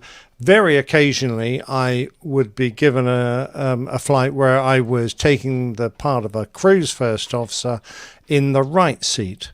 And when you've got all your muscle memory sorted out and you know where your hands are going from the captain's seat, it is very different to be moved to the other seat. Now, instructor captains should be pretty familiar, but they've still got this barrier of muscle memory and I know where to put my hands to find things. And it's not the same being in the right-hand seat when you're used to flying in the left-hand seat. And these levers are beside each other. So my theory is it was the instructor pilot who selected the propellers to feather instead of putting flap 30 out. And my feeling is he was so used to going to the levers that were close to him, he went for the feather levers instead of the flap levers. exactly, Yep. exactly. And I You agree know- with you 100% there. And even when you're sitting Because in you've this- done that job, haven't you, Rick? You've flown the aircraft from both sides lots. I have, and in fact, Yeah. it's during our annual check ride. We on the simulator, we actually have to do a portion of it from the right hand seat because of that very eventuality. You might have to fly it, and I have flown it on the right hand seat several times, and it just feels weird. It's like everything's out of place. You know, you kind of know where the things kind of are, but then you actually have to make sure that you're actually looking at the right and touching the right thing. Keeping in mind that the design of the knobs and the buttons and the levers are different for this very, very reason. But like Steffi said, during a high workload situation, you go to reach for something, and there you go. So that's You exactly reach the for it. point I was just about Yeah. to make. In the Caravan in particular, the flaps are right next to the fuel cutoff. Great design on the pedestal there. job, Mr. And you have to cross if you're in the left seat, you have to cross your hand over the fuel shut off, right? So, it has to go across there. So, the way it was taught to me and what any time I'm flying with folks who are new to that airplane, especially in our high workload environment where we're not just looking out for other airplanes, we've got parachutes in the air and, if something's not right, it can catch your attention really easily as your hand is moving and doing things that are relatively automatic. Flaps are flat. That lever is flat. Exactly. If it feels round, it's probably not the correct thing, or it's not like this, very easily identified lever control surface. Exactly, and even and this goes even to the autopilot controls. And in my experience, all Boeing aircraft that I've flown, the mode control panel is the same. From the 777 all the way to the 747s, all the same. And the feel to the head and select knob is different than that of the altitude knob and that of the speed knob. Everything's got a different feel to it, so that you can try to mitigate this potential threat of touching or activating the wrong control. So, Rick, I have a question for you. Are in your company, are you like dual qualified? Can you, like, if they can't find a first officer, you can go ahead and fill and sit in the right hand seat and perform the first officer duties Absolutely. without any kind of special training? So that at Delta, I can say that, yay. Delta does not allow you to do that unless you have been checked out as a line check airman to sit in both operating seats. And, No, yeah, correct. we only allowed it in the cruise, Jeff. So I had to be out of that seat and let a real first officer get in it for the landing. See, for us, Take off. on our simulator training on our yearly check ride, we even have to perform a V1 cut from the right hand seat. Oh, wow. Actually, Wow. do the RTO and fly the single the engine out pattern and all that stuff. So, from the right hand I love this idea of trying to make your levers feel appropriate for their job. But you watch guys move them. They have their hands on them for such a short time. In fact, we almost pride ourselves in being able to go bang, click, click, bang, and off you go. I really don't know how useful that is, and because I know of the Phantom was exactly the same. We had all sorts of levers with different feel to them, and yet we had some bloke managed to put out the ram air turbine instead of putting the flaps down, and they're complete. One's a big hexagon, and the other one's shaped like a flap, and you go, how the hell did I you bet manage you that to-" never happened with the landing gear though, because that damn lever is the size of the freaking airplane. Well, that's true. Yeah, that is very true. Yes.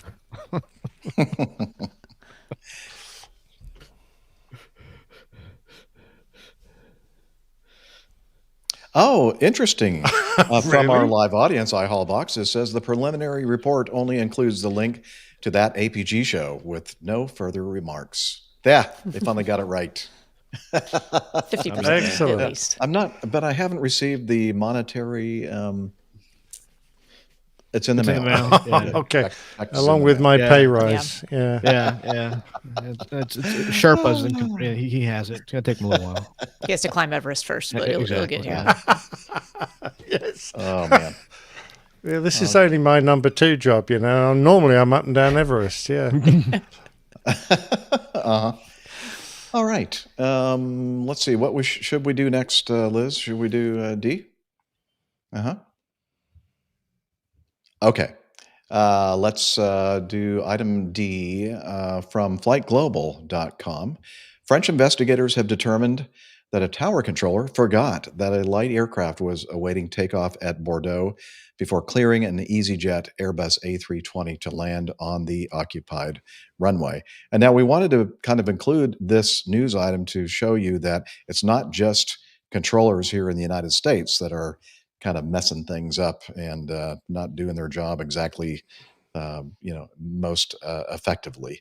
The light aircraft, which was on the runway, a Robin DR400 with 2 people on board, had been instructed to line up and hold at the threshold of runway 23 to avoid wake turbulence from a preceding Air France A321 departure.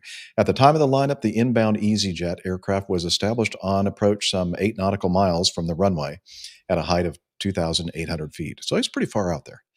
French investigation authority, the BEA, says the controller then became preoccupied for about 2 minutes with several air traffic movements. These included the climbing Air France A321, 2 visual rules flights passing through the control zone, and a third heading for Courchevel, is that right? Which was requesting flight plan activation. The controller interrupted communications with these flights to authorize the A320 crew to land as it descended through 766 feet, about 1.7 nautical miles from the threshold. The BEA says the DR400 pilot, the small aircraft, aware that he had been waiting over 3 minutes for wake avoidance and understanding that the A320 was cleared to land, contacted the tower and informed the controller of his presence on the runway. See, that's somebody who's building the mental Heads up. picture, listening to radio communications and going, wait a minute, I'm still on the runway. Surveillance cameras captured the EasyJet A320's go-around to avoid the waiting DR400. Oh, that's the caption for this little picture. The controller immediately ordered the A320 crew to execute a go-around. Analysis shows the A320 descended to 103 feet, about 290 meters before the threshold, before climbing away, passing over the DR400 at 178 feet. That was pretty close. Yeah, I think we've got that article. Hey, monsieur, who do you think I am? A garlic sausage? Okay. I don't know the reference, but apparently Liz does because Apparently, Liz thinks it's funny. I haven't heard that one before.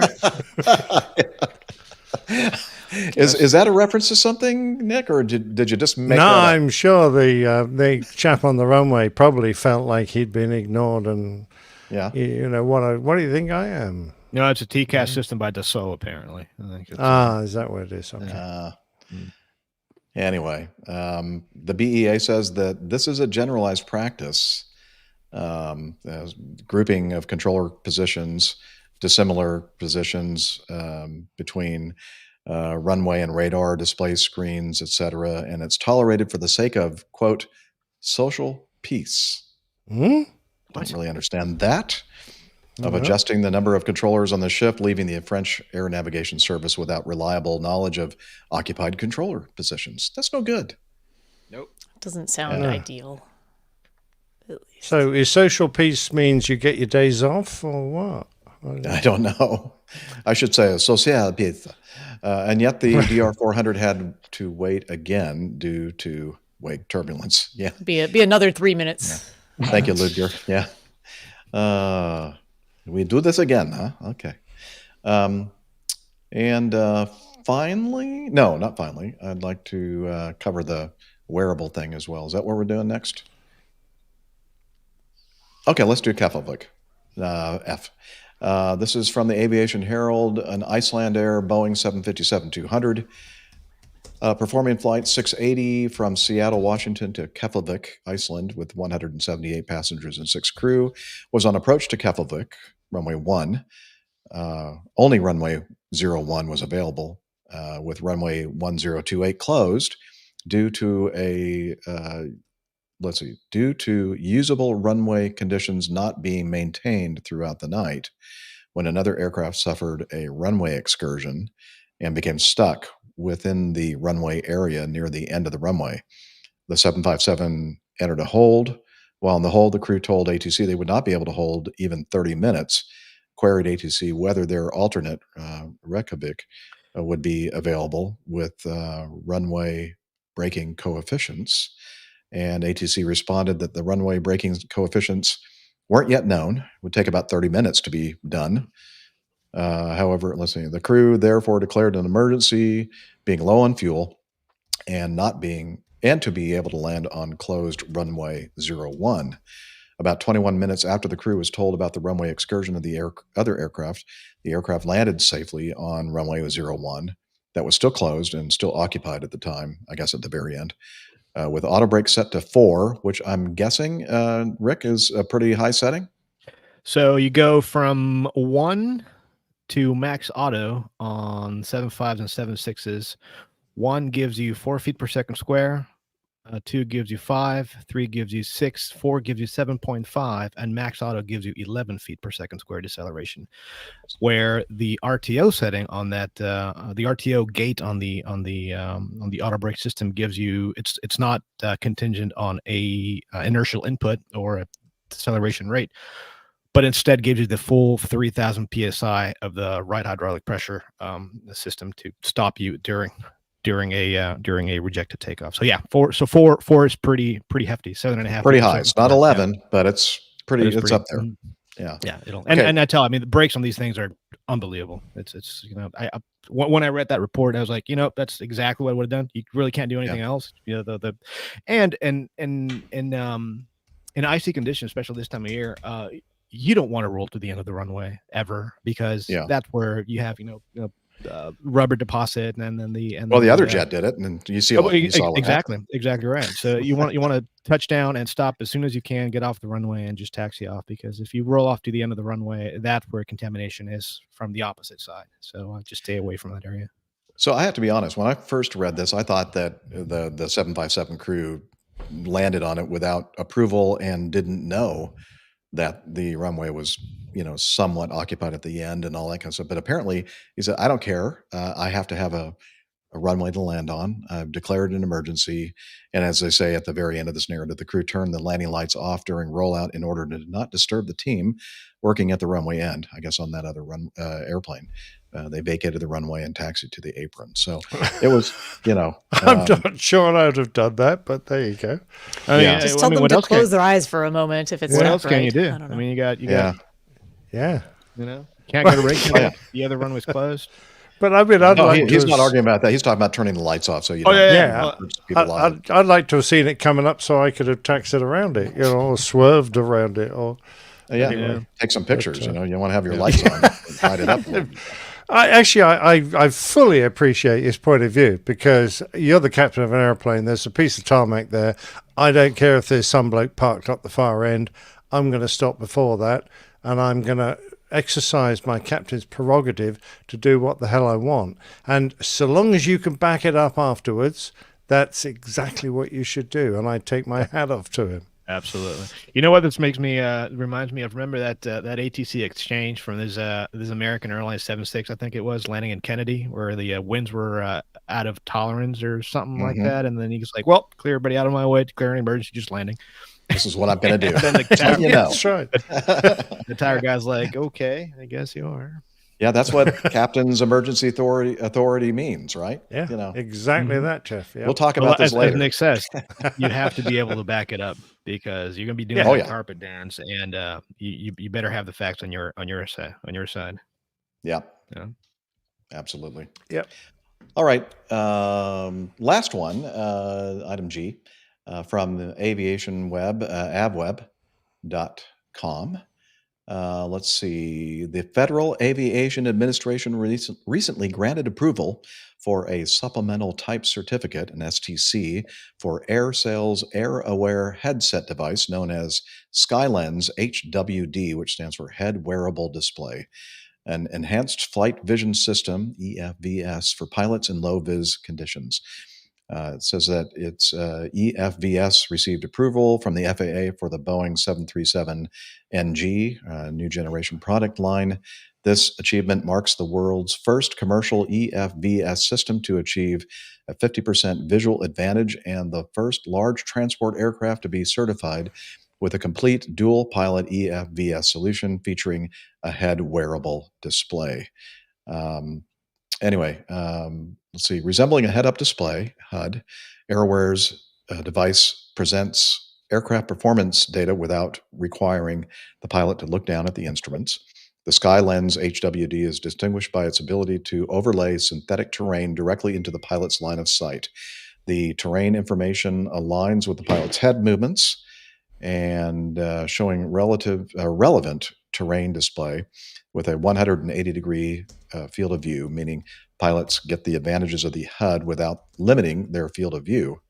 Let's see, a report from AvGeekery. That's a great website name. I need to turn off my phone's notifications. They're usually off, sorry. A report from AvGeekery says the installation of the device takes 3 to 5 days per aircraft plus training for pilots. The device holds certification exclusively for the Boeing 737NG, suggesting a focus on serving existing and new Boeing business jet customers. And I have a little movie that I can play that kind of is cool.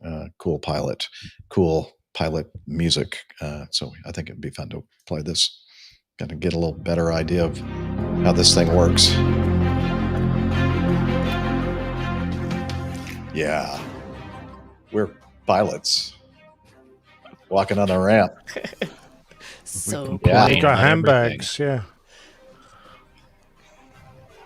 So there's the device mounted in the nose cone of the aircraft. Yeah. Look at these guys. Look at that. These are experienced guys. Yeah. Like me. Lots of gray hair, wrinkles. Look at that. Putting on their synthetic vision devices. Oh, yeah. Clear for takeoff. Left downwind departure approved. And so it's showing them takeoff. But anyway, it's kind of cool. They let's see, at some point here in the film, they show what you would see in your head-worn display. So they're descending into instrument meteorological conditions. Oh, no! It's about to get real. It's okay, Nick. It's okay. Look, they have their... Oh, wow. Look at that. I like the world's green. Yeah. Everything's good. It's when it turns red you want to worry. Yeah, they're going green. Yeah, Literally. Right, Liz. But the cool thing is it moves, with your head movement. So if you look over to the left or the right, you can still utilize the up to 180 degrees, I believe, this vision. So what Jeff is used to is the imagery on the from that last one, the right side, where you can't see anything until just above minimums. But these guys can see the runway from way far out. That's what I normally see. That's what I see too. Natural vision. That's what Rick sees as well. And so here it is coming in. They can see everything. Don't forget the gear now. They can see, yeah. Oh, yeah. They're so focused on seeing stuff on the ground, they forgot to put the gear down. Hey, you're transmitting on guard. Yeah, it's true. He was on guard. Guard. Meow. Okay. They're coming in. This is pretty cool to be able to see all that, the synthetic vision. I know. See, those are yeah. real pilots. We just. Oh, look, we it's just played- synthetic rain. Look at that. Yeah, that's true. I'm wondering Yeah, if it's that's really realistic, that rain. Yeah. I think it is actually raining. You Probably can see is it in real the, rain. You can Oh, see it in the Okay. the natural vision view. this is about the point where Or I see snowing. the It's runway. snowed. Actually, Yeah, big fat snowflakes. yeah, you're right. That's nice. So oh, yeah, it is cool.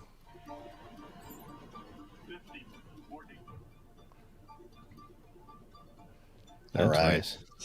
They did remember the gear, Oh, good. They Good. did, yeah. and they were on course and on schedule. Vision is Wow. clear. Air Do aware. you realize that this is just one step from being able to do your job from home? Oh, they're working Don't on say that. that, Nick. Yeah. Oh, yeah. You'll be at home with your VR headset on, doing, where are you going today, darling? Oh, I'm off to Los Angeles. For green pappies. Sit at your Brilliant. desk I for love 5 hours. Okay, KFC Make Good Winglets says hardest thing about wearing these is not to sing the Top Gun theme music. Yeah. Really. No, I agree. Full green pappies looked a bit odd. I'm not quite Two sure things. it's 100% One- yet. You know, us pilots are very proud of our hairdo, so that's gonna mess that up. Two, Oh yeah. are you gonna have to wear the ship set? And if that's the Oh, case, yeah, that's pretty yeah. great. All Well, sweaty these guys from were they were carrying their own in their own little Yeah, bags, yeah. right? that's true. No, this is for the Boeing business jets, so surely these guys Yeah, have their own. we cargo pilots we'll never see this shit. I mean, this stuff. Sorry. We're the last ones to get anything. You'll get the hand-me-downs from the Boeing Oh, business yeah, jet pilots absolutely. after Yeah, they, that's right. Yeah. they've We used park and where all- abused them a bit. Yeah, We parked Well- with all the leaky airplanes. it's like so. duct the glasses part of it is like duct taped on because it's. I did notice that They're the not flight going to be director- much. They're not going to be much use to you, Rick. Most cargo pilots I know put them on backwards. Exactly right. Yeah. No, I did notice that the flight director is really interesting. It's I think that's the way. I think Boeing and Airbus they do the same thing where the flight director is two concentric circles where you have to put the small circle inside the bigger circle Oh. and just kind of keep Never seen that them before. keep them centered one with the other. So that's kind of nice. But but like I say, I'll never see that. No. Hey Rick, Yeah. I'm ready now, so go ahead. Yeah, I got it. I got my thumb on it. Sorry. Sensors at the ready. All right. Anything else to say? Yeah, let's do some getting to know us. Yeah, time. Getting to know us. It's the time of the show where we get all caught up with what everybody's been up to between shows. And, Rick, we need to start with you because it's been a while since we've seen you on the show. So Been a fill little us while, in. huh? What's been happening with you? Good to have Well, you here. I've been flight testing this new wearable HUD stuff. Now that Oh. the secret's out. No, I'm just kidding. No, I've been good. Been very busy on the home front. We're still going on with the big remodel. It's we're at a point where we might be done here early March, so that's gonna be nice. So for the time being, as the intro said, we're spending a couple. It's been now coming up on 2 months now at my in-laws place here in the Central Coast of California. So yeah, we're working on that, hoping to be done here soon. And then on the work side of things, just flying, staying, very, very busy. This long haul stuff is, as the word says, it's very, it requires a lot of time. I'm gone for I'm no longer gone the 17 days I used to be gone. Now it's the rosters are down to about 2 weeks on, 2 weeks off, which is great, but still very time consuming. Been doing a lot of flying to Australia. I was talking to the guys here before we started. November and December, I went to Sydney twice. That was nice. November and December down there, down under is a beautiful time of year, beautiful weather. And doing a lot of flying to China as well, which I'm not a big fan of. But hey, what are you going to do? Going to Japan quite a bit. Did some trips to Europe. That was nice. Did a nice long layover in Leipzig not too long ago. Did the Christmas market stuff over there, so that was nice. You weren't caught up So, in that big snowstorm, ice storm over there in Germany, were you? No. I left just before that. So I timed it. I timed it right. I tell you, I've been lucky because just winter just started, but so far I've been lucky. Haven't been back to Kazakhstan. I did some Kazakhstan flying a couple months ago. That was nice. I love that layover. Going to Almaty is a really beautiful place. And then doing back and forth between Chongqing in China and Zaragoza, Spain. Zaragoza, that's another one of my favorite cities. So just staying pretty busy. On the training side of things, we're coming up on my annual check right here in March. So starting to hit the books again. Again? I know. You know how it is. Wow. It just seems like we were talking about this. I know. We were hoping to have I know. It must be nice, Jeff, not having to do that ever again. Yes. We were hoping to move from the bi-yearly thing, every 6 months to AQP, going every 9 months, kind of like what you had at Delta. But it looks like next year is going to be it, which is fine, because the less time I spend in the sim, the better it is. Yes. I'm not a big fan of the sim, not because I don't like it, but it's just, just go to the schoolhouse and you have to, sit through class, and there's always a level of stress associated with it, because you do that and then you also have to do your medical exam, and also it's just a bunch of stuff. So I tell you, like, what's up? Class? Yeah.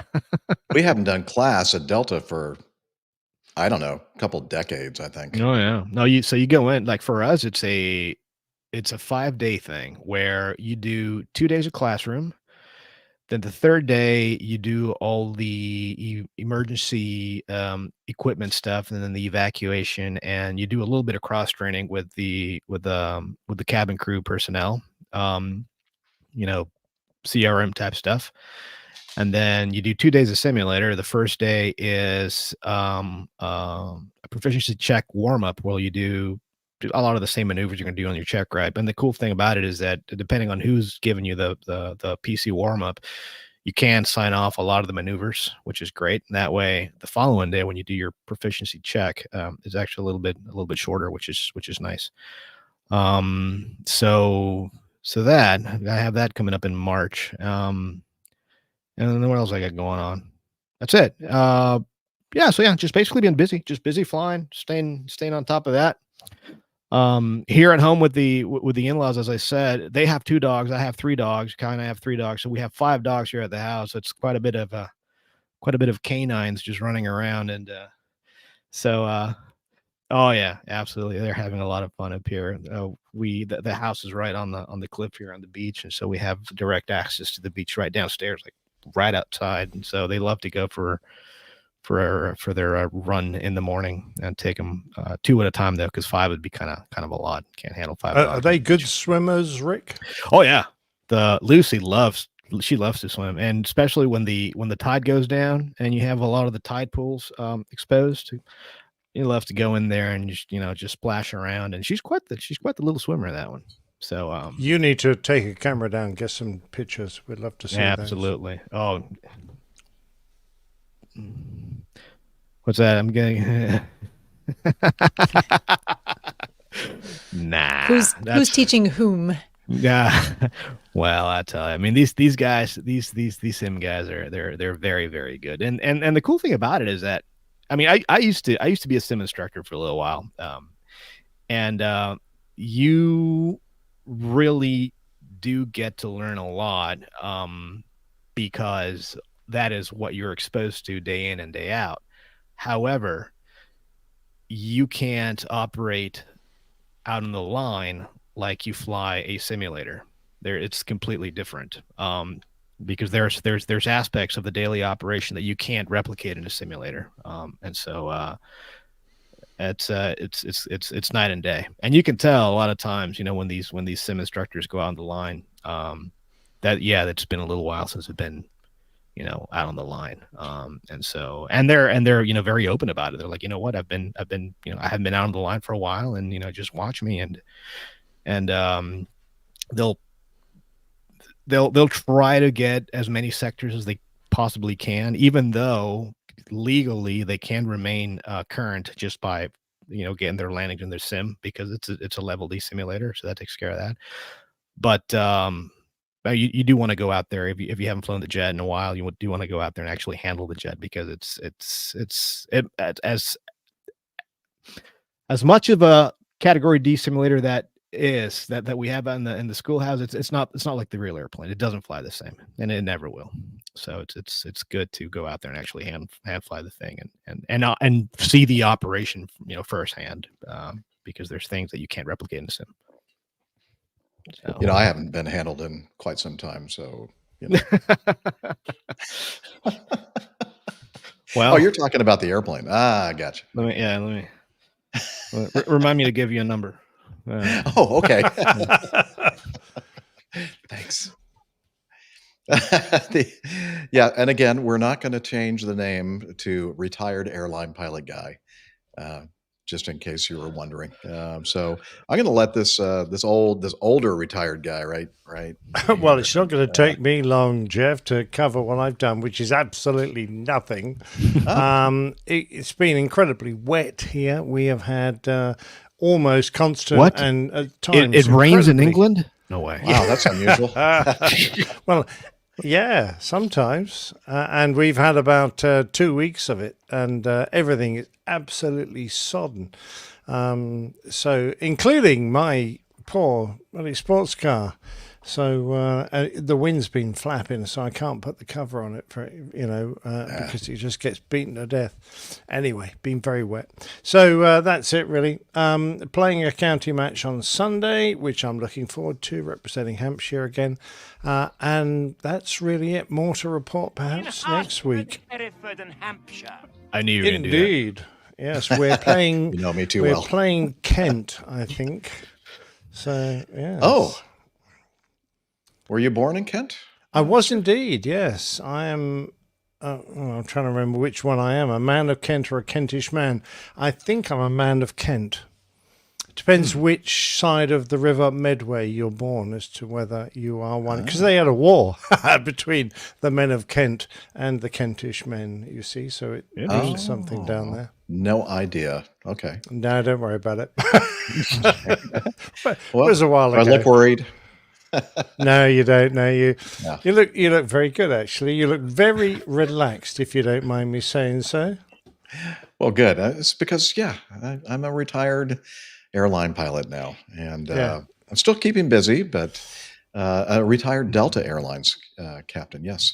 How many times could we fit that I don't know. in It's this show? just fun to say, Now, people have made the point that I have slipped up maybe one or two times, or maybe a lot more than that in the past, last several years, but I try to fix that usually in post editing.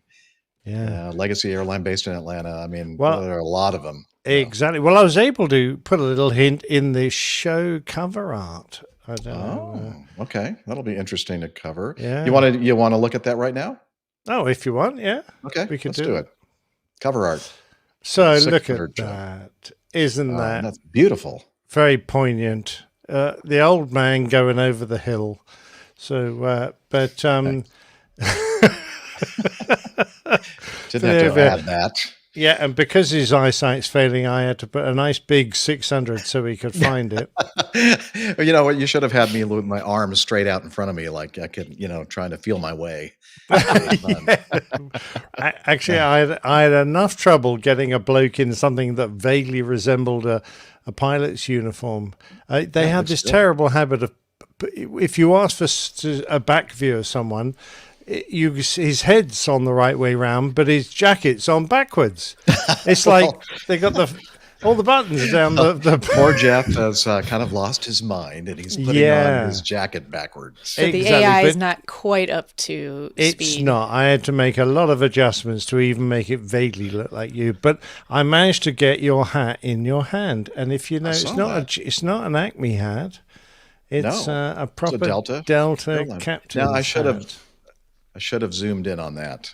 That's all right. Have to worry about zooming because it was so obvious. The APG logo, the Fly Acme logo there in the background in the sunshine, and then of course the actual title. The Over the Hill Show 600. Indeed. You have 600 right there.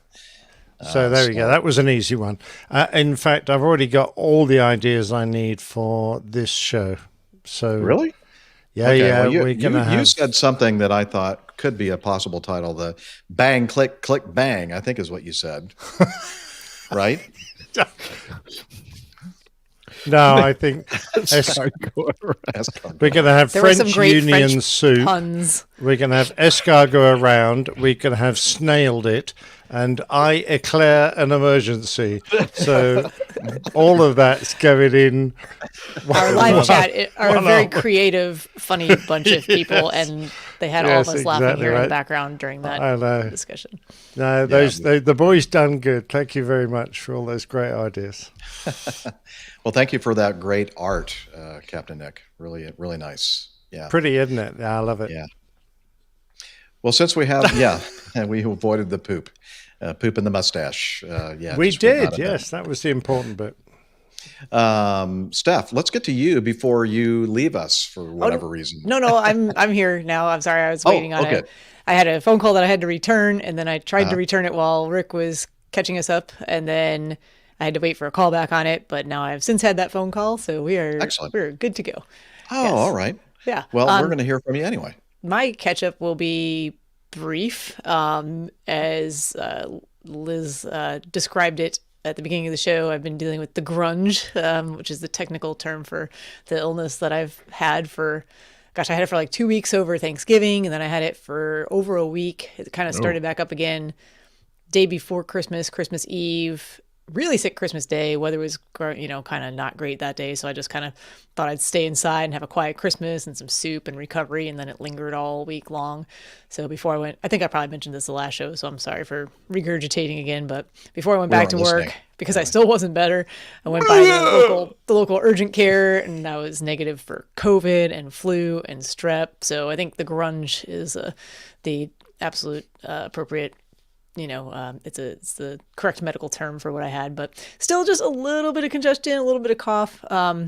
Thankfully not doing any flying right now, because that wouldn't have been going well. I don't think I wouldn't have been able to do it. And hopefully this is the end of it, and I don't have to be sick again for another 3 years, because that's the last time I was really sick. And I enjoyed that 3-year hiatus from illness of any sort. Well, we're glad that you're feeling better, and you definitely sound a lot better. Yeah, you can hear me today, which is great, and I'm don't feel like I'm kind of messed up our little APG players skit. I know it didn't sound like me anymore.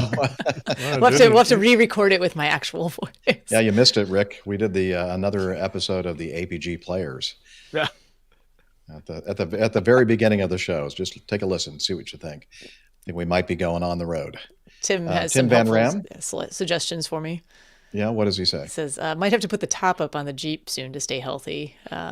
Yes, thanks, Tim. Good fellow Jeep owner. No more driving around topless. No. It was 23 degrees this morning Fahrenheit here. It was not warm. That is. Well, at least you have the headlights, high beams on if you're driving in the cold with the. Oh, never mind.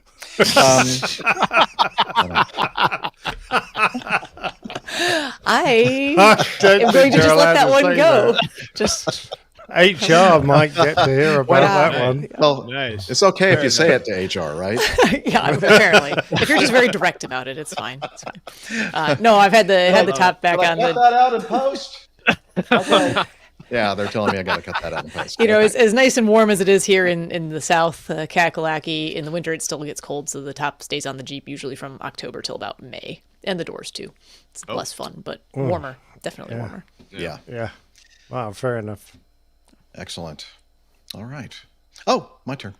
Let's see here. I've been doing my typical lots of singing, mostly funerals lately. I guess everybody was like saving up for or not having their funerals during the Christmas holiday season, and if you're concerned, I think most of these were cremains, so they store just fine. And so now I think so far this year I've already sung like 4 funerals, and then I have another. Today is January 5th. I know, and okay. I think next week I have another at least 3 that I've agreed to sing in. Well, they're going to have to get somebody else to sing, Liz. Or you can sit remotely if you want to get the RV. Yeah, they can just pipe me in. Just get one of those. Yeah, just get one of those shower speakers and Yeah. just yeah. Yeah, our Brad in our live audience says, "Dying to hear you sing." Yeah, boom, boom. Yeah, I don't even know if that deserves a rim shot. Anyway, so I've been doing the singing thing, and then I guess it was I think about a month ago or so, or maybe in late November. Brian, passenger Brian, and main man Micah had me on their show. The Journey is shoot, the reward. Journey is a reward podcast. Sorry, Micah. And it was great. It was a great time. I think I've talked about it on an earlier show. Actually, they cut out. Thank you for cutting that stuff out. There was some stuff that I probably shared more than I should have, and they didn't include that in the almost 3 hour long show. Normally, their show is what, under an hour. But of course, you have me on. I can't stop talking. And anyway, that was a great time. They've released that show, and we'll put that link to it in the show notes. And let's see. Radio Roger sent in a photograph, and there it is on the video. My daughter Gemma and her fiance Mike had a magical wedding on New Year's Eve. Can't think of a better time to get married. Their vows to each other were touching, and there was magic in the air. I've attached a photo. That's what we're looking at right now. Forgot to say, you can see my son Jeremy, who is one of the officiants in the center, and the proud father of the bride is there on the right. That good-looking guy over there on the right side. Yeah, you're really looking handsome, Roger. Yeah. I don't know what they did to make you look so nice, but keep it up. Yeah, congratulations, yes, congratulations. Sir. Yeah. And then we got, what was it, just today, Liz, or was it yesterday that we received a little bit of audio feedback from our Slack guy, Hillel, and let's go ahead and add him to the stage and see what he wants to say to us. Oh, he's in the shower. There we go. Greetings, Jeff, Liz, and the rest of the crew. So I am a little late, or looking at it another way. I wanted to make sure that you actually had the 600th episode before I congratulated you on the 600th episode. Or, to tell the truth, I was actually flying during the 600th episode in one of my, now I guess, frequent puppy saving flights. So I hope that's a good enough excuse. All right.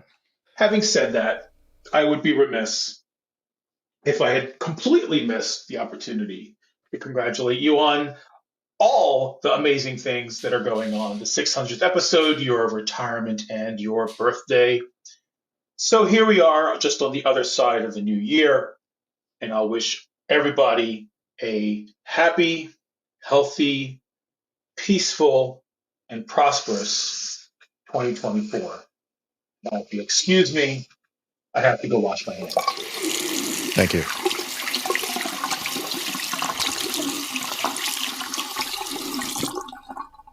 Okay. Thank you, Hillel. As you know, he likes to hang out in the bathroom wherever I'm located. I don't know exactly how that works, but thank you very much for the well wishes. Hillel, do appreciate that. I'm glad he's doing the good work of puppy saving flights. That's really an awesome thing that he does.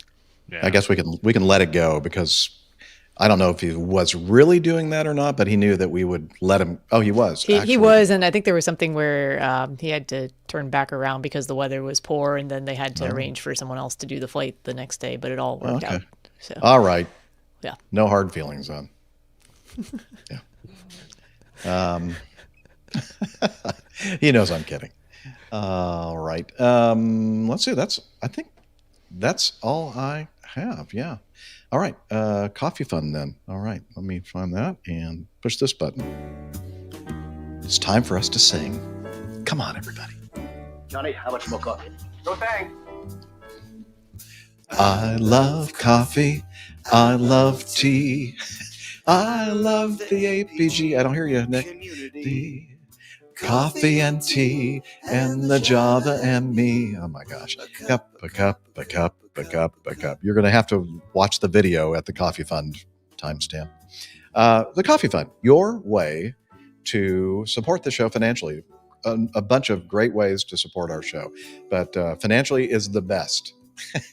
And a couple of different ways to do that. You can join the Coffee Fund cadre, the Coffee Bar Club, by using the classic method, the Coffee Fund Classic, through PayPal. And since our last show, wow, we had what's that? Oh, how did that happen? I think you pushed the wrong. No, you pushed the wrong little layout button there. No, no, it's the one right here, right to the right of it. There you go. Or you can hit the rectangle that's just nothing but rectangle. Yeah, there you go. All right. Hi. This is fun. All right, Coffee Fund Classic. We have. Okay, now stop it. We have 4 people that took advantage of this mechanism to contribute to the show financially. I guess I'm going to have to hit the loop now because I took so much time and Liz distracted me so much with the layouts.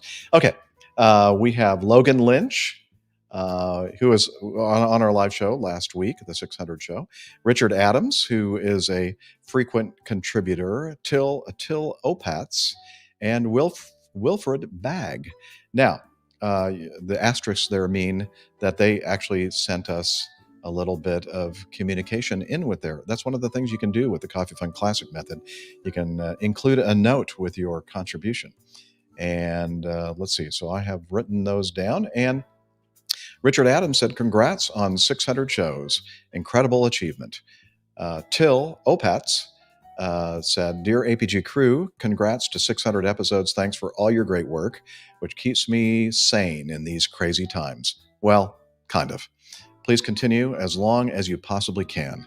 Best wishes from Germany. Till. What, have you heard something, Till? And then Wilfred Bagg from Melbourne, Australia says, in honor of Captain Jeff's retirement, I also have a question. Since APG 595, the chapters in Google Podcasts, which I use, no longer display, only a link to the show notes. Are you aware why? Thanks. Willie Bagg, Melbourne, Australia. I do know why. All right, let's move on to the next segment of the show. No, I'm just kidding. I guess I should probably explain why it is that you don't see the show. And I think, and this would be a good time to just quickly talk some tech talk here. Let me see if I can find the right button to make that fade out. When we talk about chapters and chapter images, that's something that's actually built into the MP3 file that certain podcast client software can see, and they'll actually show it. So when we're saying, hey, look at that picture of Radio Roger and his daughter's wedding. Well, that would be, if you were listening to our show, as you are right now, you saw that picture in your actual podcast player. And I think what Willie in Melbourne, Australia is thinking of when he says chapters is that because I know this because Google Podcasts never actually supported chapters, but I used to put down like time codes and various parts of the show with a time code.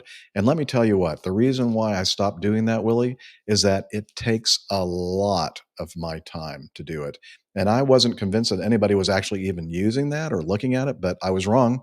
Willie in Australia is using it. So, and the other thing I learned, by the way, and I think I mentioned this on the last episode, Spotify. If you're there are a lot of the people listening to the show right now are using the Spotify app to listen to it, and they do not support chapters. Except that I did see that if I go back to what I was doing before, I think that they have some kind of a chapter functionality if I do that, if I put the time codes, et cetera. So I'm going to be experimenting with that because I want all of you to be able to take advantage of this. So you can skip around. I mean, if you're like a couple of our listeners who say what we're doing right now is a waste of time and they just want to hear us talk about news and feedback, then you can skip around or whatever, whatever your favorite segment is. But we prefer that you listen to all of it. But, we understand you guys have lives and don't have 3 hours every week to listen to the show. But anyway, that is to say, I'm experimenting. I'm going to go back, even though it takes me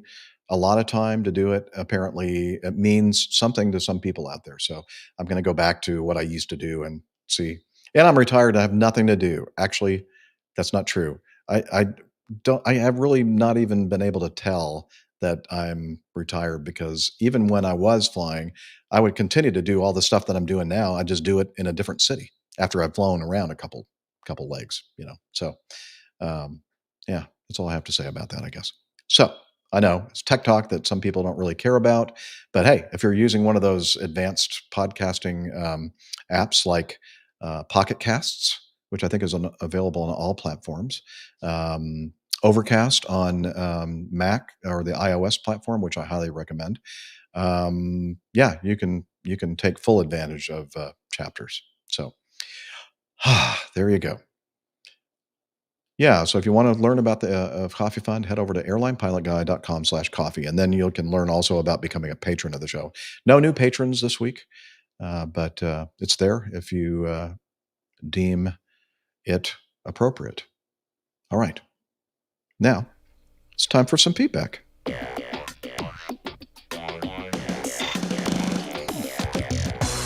Captain, incoming message. I think my co-hosts have finally discovered all the different layouts that they can change. I was trying to make it go to the correct one for you, and then it kept getting changed. It's fun. It's fun. We found out that you can put the boys on the bottom and the girls on the top. I'm not. Yeah. Okay. Moving on. That's it's not bad. You're looking great, Jeff. That's just all I'm gonna. Girl power. Thanks. Yeah. Yeah. Well, I mean, I don't care where I am. Actually, I can be on the just happy bottom. to be here. Yeah, I'm just happy. I'm just happy to be alive. Yep. He's survived 65 years of being a pilot. Yeah, I'm 65 years old, but 42 years of flying, both Air Force and wow, what was that company? Delta. All right, let's get on with this from Sam Bolog in Los Angeles, I believe. The buffoon. Hey, now Sam, that's not fair. Why is he calling me names? Oh wait, no, he's not talking about me. He's talking about Trevor Jacob. We covered a story regarding him maybe getting his license certificate back, maybe not, I don't know. But he says, is Trevor Jacob able to get insurance at this point? And if so, it must be ridiculous. I wouldn't think any company would take him on. Your thoughts? So how does that work, Steph? So you're a private pilot. You're not. I mean, you are a commercial pilot as well. But let's say before you were a commercial pilot, you're a private pilot, and you want to go out and fly a Cessna 150 in a club or renting it, or maybe you own it. What kind of insurance do you have to have? I mean, do you have to have... It depends. And it may have changed since the last time I actually tried to rent an airplane to fly, because it's been actually a number of years now. And I want to say things were kind of trending towards what I'm going to describe here in a moment. But folks who are active private pilots who rent aircraft, who do not own their own, or who do own their own, and what those insurance requirements are, because I'm not sure. I've never owned an airplane. You're not sure? I'm not sure. I'm not sure if I've ever owned an airplane. I'm 100% sure I've never owned an airplane, but I'm not sure. There's probably a couple different avenues that can be taken there, depending on the airplane and various circumstances. But for renters in particular, it depends on the school that you're renting from, potentially. And Rick might be able to back me up on this too, because I know he's. Well, you know what? The last time I flew a little airplane was with you. But yeah, and you rented it. Down in Miami. He rented it, so that's why I was saying chime in here if I'm wrong. That was here. what, like 10 years ago, something like that? Maybe like less? 9 years ago, yeah. Jeez. Yeah, it's been a while. We should do that again. Anyway, there, in my personal experience, and this is, again, a number of years ago, probably close to 6, 8, 10 at this point, depending on the flight school, sometimes you were covered under the school's insurance policy, or you could be. So they may or may not do any kind of, particular background checks into you, especially if you're going to be flying with an instructor, if you're going to get checked out. I don't remember going through any sort of very rigorous process for being included on their insurance. However, it was highly recommended that you have your own renter's insurance, which you do have to fill out applications for, including, giving your certificate information and recent flight experience. And I'm sure there's a whole bunch of questions in there about, has your license ever been suspended, revoked, not issued, certain things, and other, traffic related violations, maybe not necessarily. And the answer is no to all those. The answer is hopefully no to all of those. If you're Trevor Jacob, I don't think you can answer no to those. But what I was seeing, especially with the flight school closest to me where I was renting aircraft, was that they were starting to require private pilots who were renting their aircraft to carry their own renter's insurance in addition to what the school had, because it does provide an additional level of coverage if there's an accident incident and the airplane is taken offline for repairs, and it can cover that downtime and whatnot. Not dissimilar to renting a car, if you're traveling out of town. So yeah, he might have some difficulty getting renter's insurance. Now, I'm pretty sure that airplane that he, intentionally departed from was his allegedly intentionally departed from was his own aircraft. So whatever insurance he had on that, I don't know. Well, his reputation is clearly going to precede him now. Yeah. And if I was the app like Duck or the Geico Gecko, I'd give him the middle finger. That'd just be me, though. Yeah, I think that a lot of people feel that way. You're a significant hazard to our property, so we are going to elect to not cover you for any sort of incident damages or claims. Yeah. All right. Well, hopefully that satisfies your curiosity, Sam. Thanks for the question. Let's continue on with this next one from Texas and Lashock. Let's see.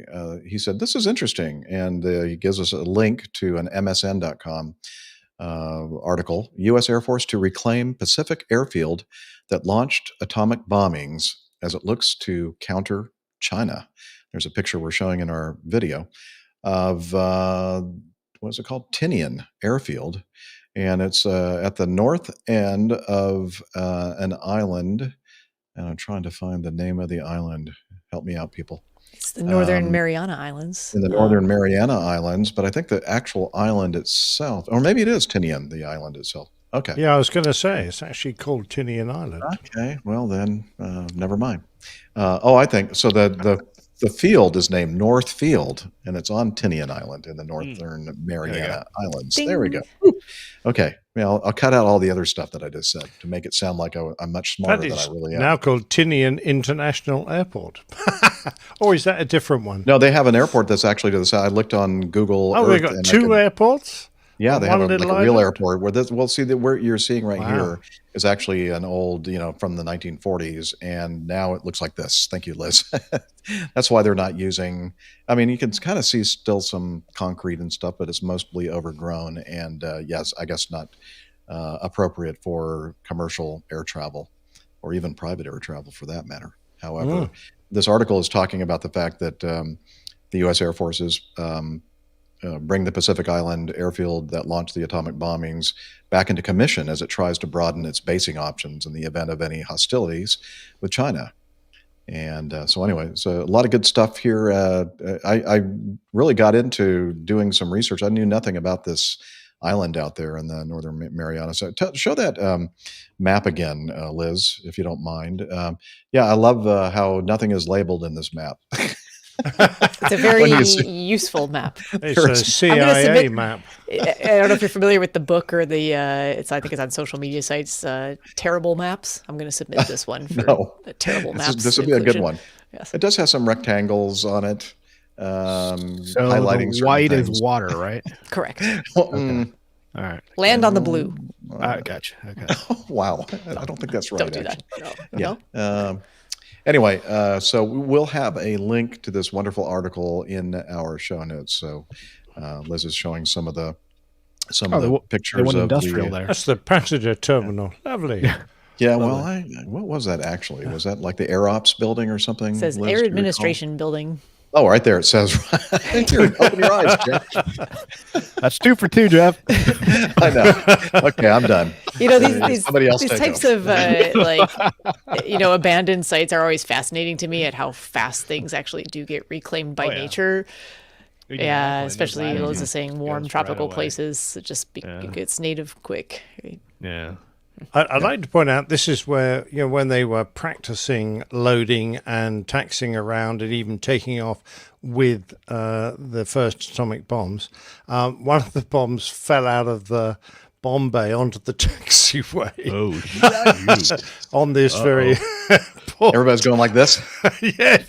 yeah, absolutely. Yeah, I Wile E. know. Coyote It's with a little umbrella. got a lot of history, this play. I think it's great, but yeah, fantastic. Wow, nice. It's part of your empire, isn't it? Thanks, Our Texas empire? and LeShock. Yeah, the United States empire. I mean, yeah, the U.S. empire. Yeah. Yeah, exactly right. Yeah, we're. Yep. All right. Okay, here we go, Liz. Okay. So we received some feedback from someone who wants us to anonymize everything, and I'm not sure. We're doing our best. He says to refer to him as a Texas cheesehead. Okay. So is that Mr. Cheesehead? Well, I didn't ask for his pronouns, so I'm not sure. Oh, okay. I guess that's not a pronoun, though, is it? That's. I was going to call him by the initials of his name. Yes, ATC is what type of cheese are we talking about? Brie. Well, he didn't go into that much detail. So it's a girl. Wow. Okay. So here we go. Now, bear with me in this. There's a lot of redacting that has happened here. Liz is trying to do her best to help me here. This is greetings, APG crew. This is blank from the blank area, somewhere in the United States. I think I'm okay with that. For online purposes, I prefer to identify as a Texas cheesehead. I'm now a regular listener. Yay! Welcome. Hey! My son told me about your podcast. When I first listened, I wasn't comfortable with the informality, but I've got it now. Yeah, it just takes a few episodes to figure out what we're doing here. And when you have figured it out, would you please send us an email and let us know what it is that we're doing? He says, I listened to episode 599 Thursday night. Congratulations on 600 shows. Thank you. And had some context to offer. So who am I to have something to offer here? It's a good question. Okay.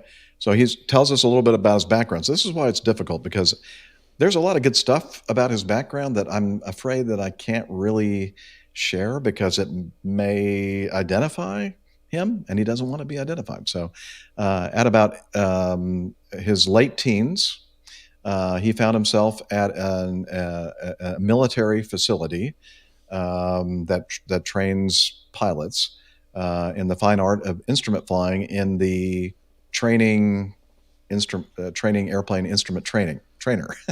I developed my instrument flying skills and began taking real flying lessons. I started at one of our U.S. air route traffic control centers as a controller trainee the day after his U.S. Air Force military enlistment was up. He was there for 31 plus years, retiring as an air traffic supervisor with a background in ATC quality assurance and EEO. I'm not sure what that means, but do you have any ideas what EEO is? Yeah. Electrical engineering officer. That's it.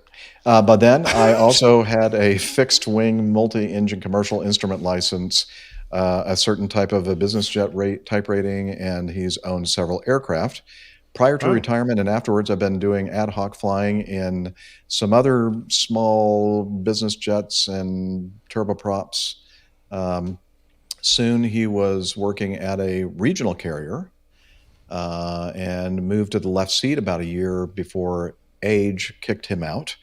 After that, he was fortunate enough to be hired by a what would you call the 135 fractional operator. 135 Fractional. operator? Yeah.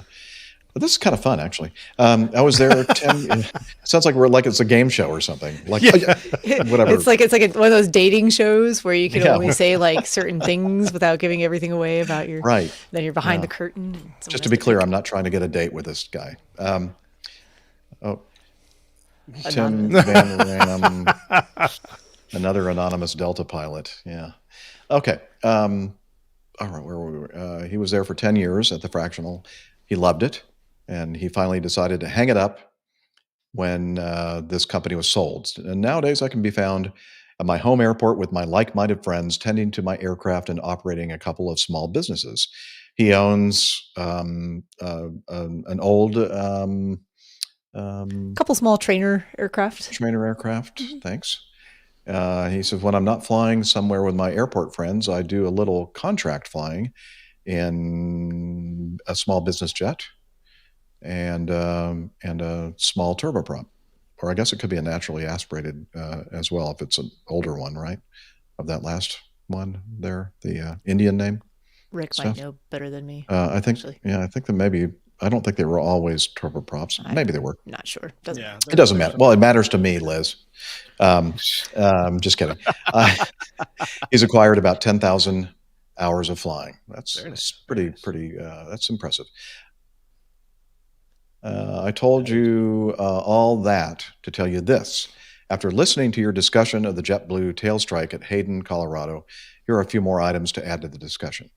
I'm willing to bet the captain of the JetBlue did not have a background operating at controlled airports and possibly was never a flight instructor. Uncontrolled airports. Hmm? Uncontrolled airports. Oh, I'm sorry. Operating at uncontrolled airports and possibly was never a... Here, let me just start that whole thing over. I'm willing to bet the captain of the JetBlue did not have a background operating at uncontrolled airports and possibly was never a flight instructor. As was pointed out, the time from saying they were starting taxi to being ready at the end was suspiciously short. The Airbus crew demonstrated they were not building a picture mentally of what was going on at the airport. Yeah, we agree with that. I find this to be common with the unspoken belief that announcing what they're doing will make everyone else give way. I believe the confusion between runway 28 and 10 warranted a let's stop and sort this out in addition to the normal takeoff briefing. That would have been good advice. I was taught and practiced to always take a pause with low-vis takeoffs and at uncontrolled airports. A nice 30-second break with nothing to do but to think about what you're about to do. Also, additional terrain and second segment climb considerations are warranted in conjunction with what is considered normal in those areas. Long story short, they didn't have the picture, also called SA. And SA stands for situational awareness. And then if you don't have SA, I like to say NASA, NA on the SA. The short clearance, that was me, not this person. The short clearance void time was discussed, putting my ATC hat on now. I've encountered this since I started working on my instrument rating. Communication. Why that time was assigned should not be a consideration in the cockpit. Don't hesitate to say, we need more time, or I'll call when we are ready at the end, assuming you have two-way communication at that specific point on the airport. ATC works for you, and they are there to support your operation. So what if you take a 5 or 10 minute delay? That's better than an unsafe operation. Once going into Aspen in the Lear, I guess I could say that, I'm talking and the other guy's flying. It's an instrument approach. I call the airport in sight, but still lots of clouds around. The tower immediately clears us for a visual. They wanted to launch an aircraft, and I said, unable, we cannot accept that. The guy with me nearly jumped out of his seat. He's thinking, God has spoken, air traffic control. Well, that's not God. And when God does speak, you'll know. I have also encountered pilots saying, I don't want to make ATC mad. If you do, so what? They work for you. Believe me, ATC has too much on their plate to seek retribution on someone they think didn't play nice. At this point, let's look at the King Air crew. They demonstrated the mentality mentioned above. I've announced that about what I'm doing, get out of my way. Always go to plain language to get engagement. JetBlue, King Air XXX is opposite direction on the runway you're departing on. We kind of mentioned this too. Like, if you don't think they understand what's happening here, yes, exactly, spell it out. They sort of did that, but more forceful wording might have awakened the JetBlue crew. Also, turn on all your lights. You look down the runway you're about to take off on and see lights. Guess what? 99.9999% will wait. I will also submit the King Air crew had not built a mental picture of the operations going on. Is there a designated calm wind runway at Hayden? Was everybody else using runway 10, but they decided to land on runway 28 for their convenience? I think that's actually what was happening there. Or turn that around. Was JetBlue using runway 10 because it's the general direction they wanted to go? No, just as an aside here, remembering some of the details of this incident, the runway in operation at the time, everybody was using for takeoff and landing was 10. And I think the King Air crew, when they saw the airport, decided, hey, we're perfectly lined up to land this direction, so let's just do that. Right? Am I right there, crew? Am I getting that? I think you're right there. Yeah, I my recollection is similar. Yeah. Okay, back to this anonymous person's email. It was mentioned JetBlue should not have pressurized the aircraft or climbed above 10,000 feet. That presented them with a conundrum. They were in the middle of Colorado. Terrain is a consideration. We mentioned this as well. And they possibly did not have the option of staying at 10,000 feet had they thought about it. I wonder what the A320 QRH says if that isn't an option. It's generally acknowledged, and I think they're talking about, when they talk about altitudes here, I think they're talking about above ground level, not mean sea level. Anyway, back to his email. It's generally acknowledged if you're on an altitude in a pressurized aluminum tube in that part of the world and need to descend 17,000 feet is it until you figure out exactly where you are and what might be lower at the location going to your direction. Yes, we agree with that. Sounds like the cockpit crew discounted the cabin crew, saying there was a tail strike or something like that. Shame on them or JetBlue. Do their cabin crews generally have a reputation of not providing valid input? In other words, are also known as inadequate training, or was the cockpit crew ahead of the aircraft and not hearing what was being offered? It's called Be Here Now. I've flown with cabin crew members that could tell me the sun rises in the east, but I would still check it because of their credibility or lack thereof. If that was the case, not good. But still going to flight level 310 knowing something's is up, or did they know something happened? Apparently they did because they spoke to maintenance control. That being the case, there appears to be a general lack of knowledge of the seriousness of the tail strike. Does that go across the JetBlue pilot population? I bet it doesn't, actually. And I'm not sure that they didn't think it was serious. I think there were a lot of other factors involved here. Anyway, and then there was a private note for me about the show. He says, many thanks for listening to my extended offering.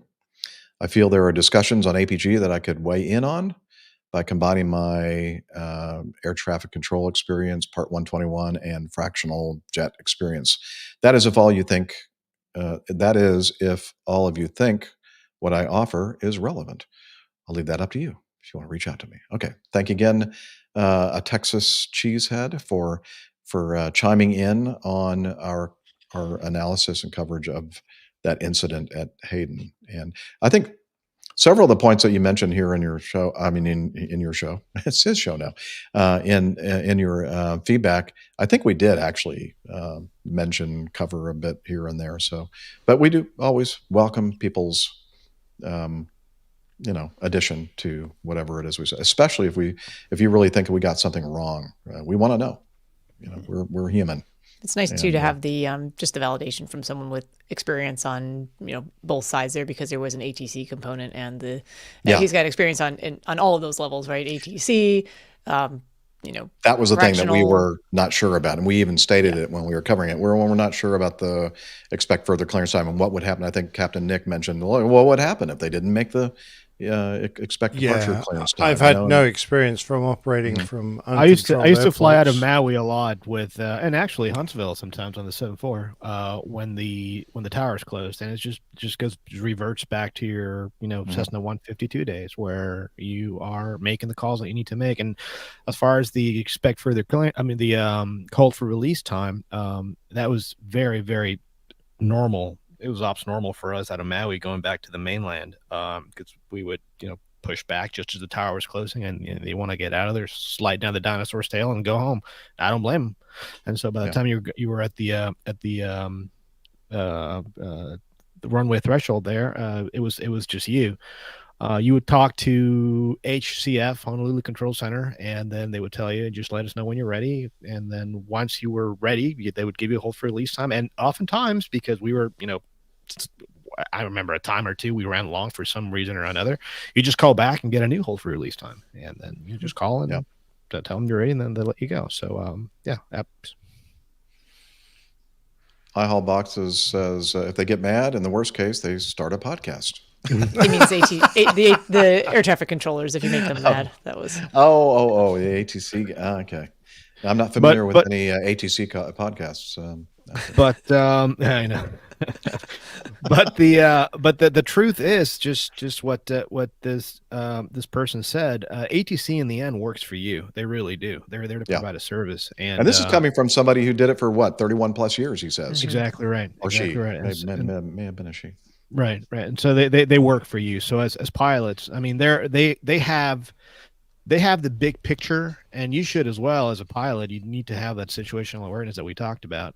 But they really do have the big picture, because they're aware of, primary targets with all the information tag, with all the trends, all the speeds, all the altitudes, all the things that we don't have in the cockpit as pilots. And they really can, see. They have that, that God's view of what's going on in your immediate vicinity that you don't have as a pilot. And so you need to rely on them to get the information in a timely manner. And also let them know when you aren't able to do one thing or another, because they need to come up with they may need to come up with an alternate plan of action if you can't comply. And so I really liked what this person said about ATC saying something and us pilots taking it as though God has spoken, and I do know that a lot of people do see things that way, and that's not it at all. If you start going down that rabbit hole, you put yourself in a position where you might accept something that might put you in danger. And you definitely don't want to do that. And so, no, I agree 100%, Rick. But it took me a long time before I had that confidence in the United States to take that attitude, because there is a whole cadre of controllers who will stamp all over you given the chance. Mm-hmm. I tell you, I have no problem telling ATC no, and I've told ATC no over my however many years I've been flying airplanes. I've told them no many, many, many times. And because at the end of the day, I'm the one that's moving, 3, 4, 5 miles a minute. They're sitting in their ATC cab, fine. And so if something happens, I'm the one that would possibly pay the ultimate price, and that's not something that I'm comfortable with. I've spent Nick, too long in the ballpark waiting to be allowed out. Sorry, Jeff. I'm sorry. I was talking over you. I apologize. I was going to say you had probably the best experience ever with our wonderful New York Tracon and airport folks there. I mean, that doesn't get better than that. I mean, they're really nice. They are absolutely very patient, very kind. Yes. Yeah, and sarcastic willing to make allowances for the fact that you come from another country and you only visit the airport once in a while. So you're not familiar with how it runs down there. So, you always feel very welcome. Yes, and especially those poor international/foreign carriers that English is not their first language. They so get treated with kid gloves. Absolutely. Yeah. Well, that's I mean, they don't treat us very well when we go over there. I mean, you've flown in China. No, they don't. It's just it seems like it's even worse. You know what? Just I'd turn it up if I could.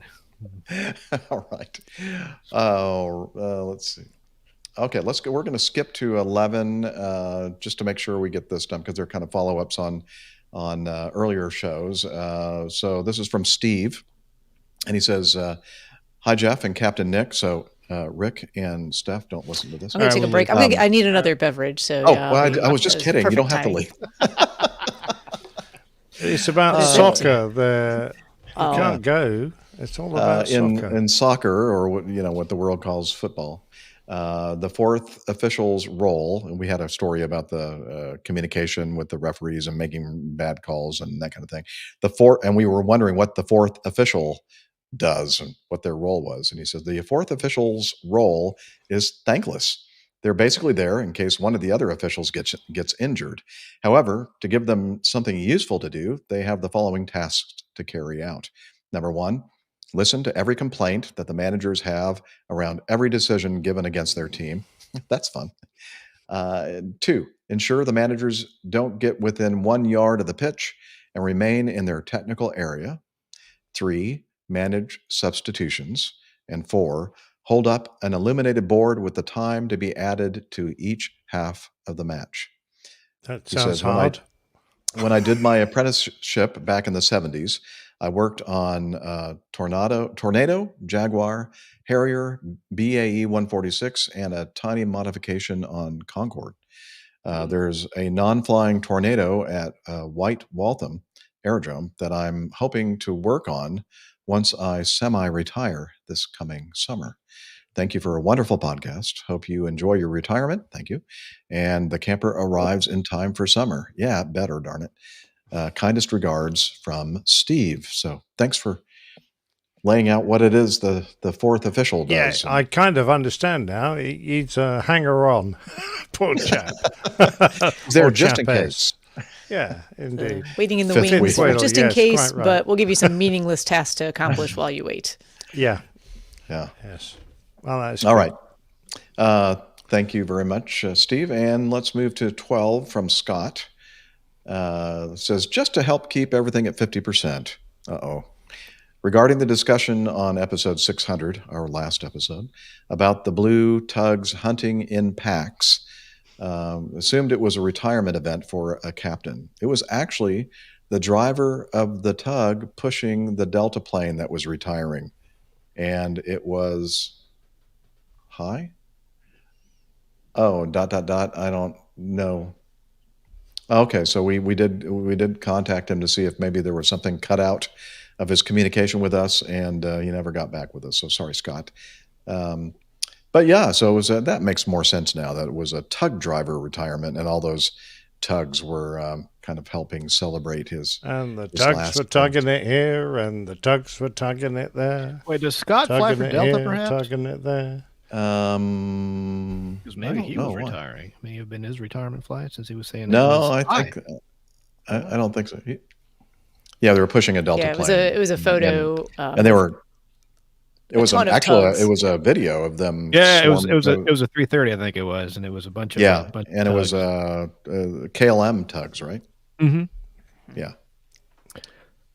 Anyway, interesting. Yeah, it's cool. So Scott says, long-time listener, first-time caller. Yeah, that's what you always say when you call in talk radio show.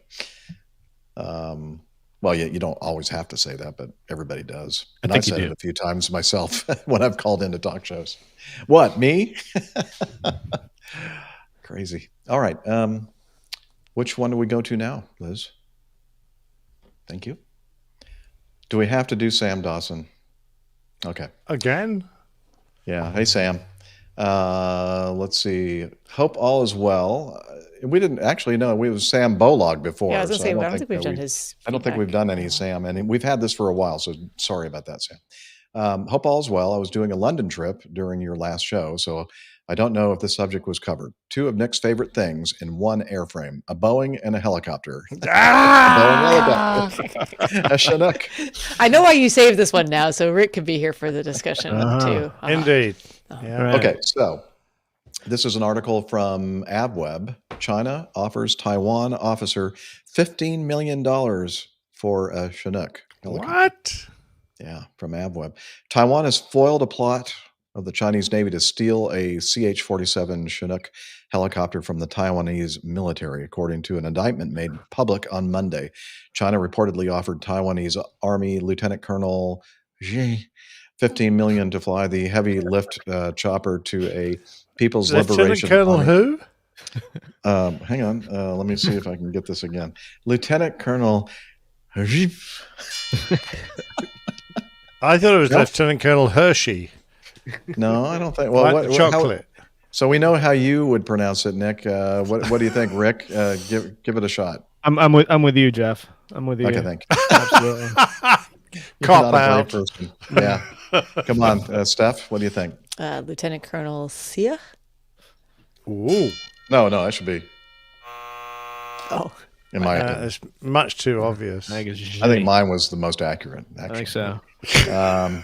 Anyway, they offered this lieutenant colonel, whose surname starts with an H, $15 million to fly the heavy lift chopper to a People's Liberation Army Navy aircraft carrier that was to be carrying out drills near the island. What exactly put such a high price on a common utilitarian platform that first flew more than 50 years ago wasn't released. But the plot involved Lieutenant Colonel H flying the helicopter at low altitude along the coastline to the Chinese communist carrier about 24 nautical miles away.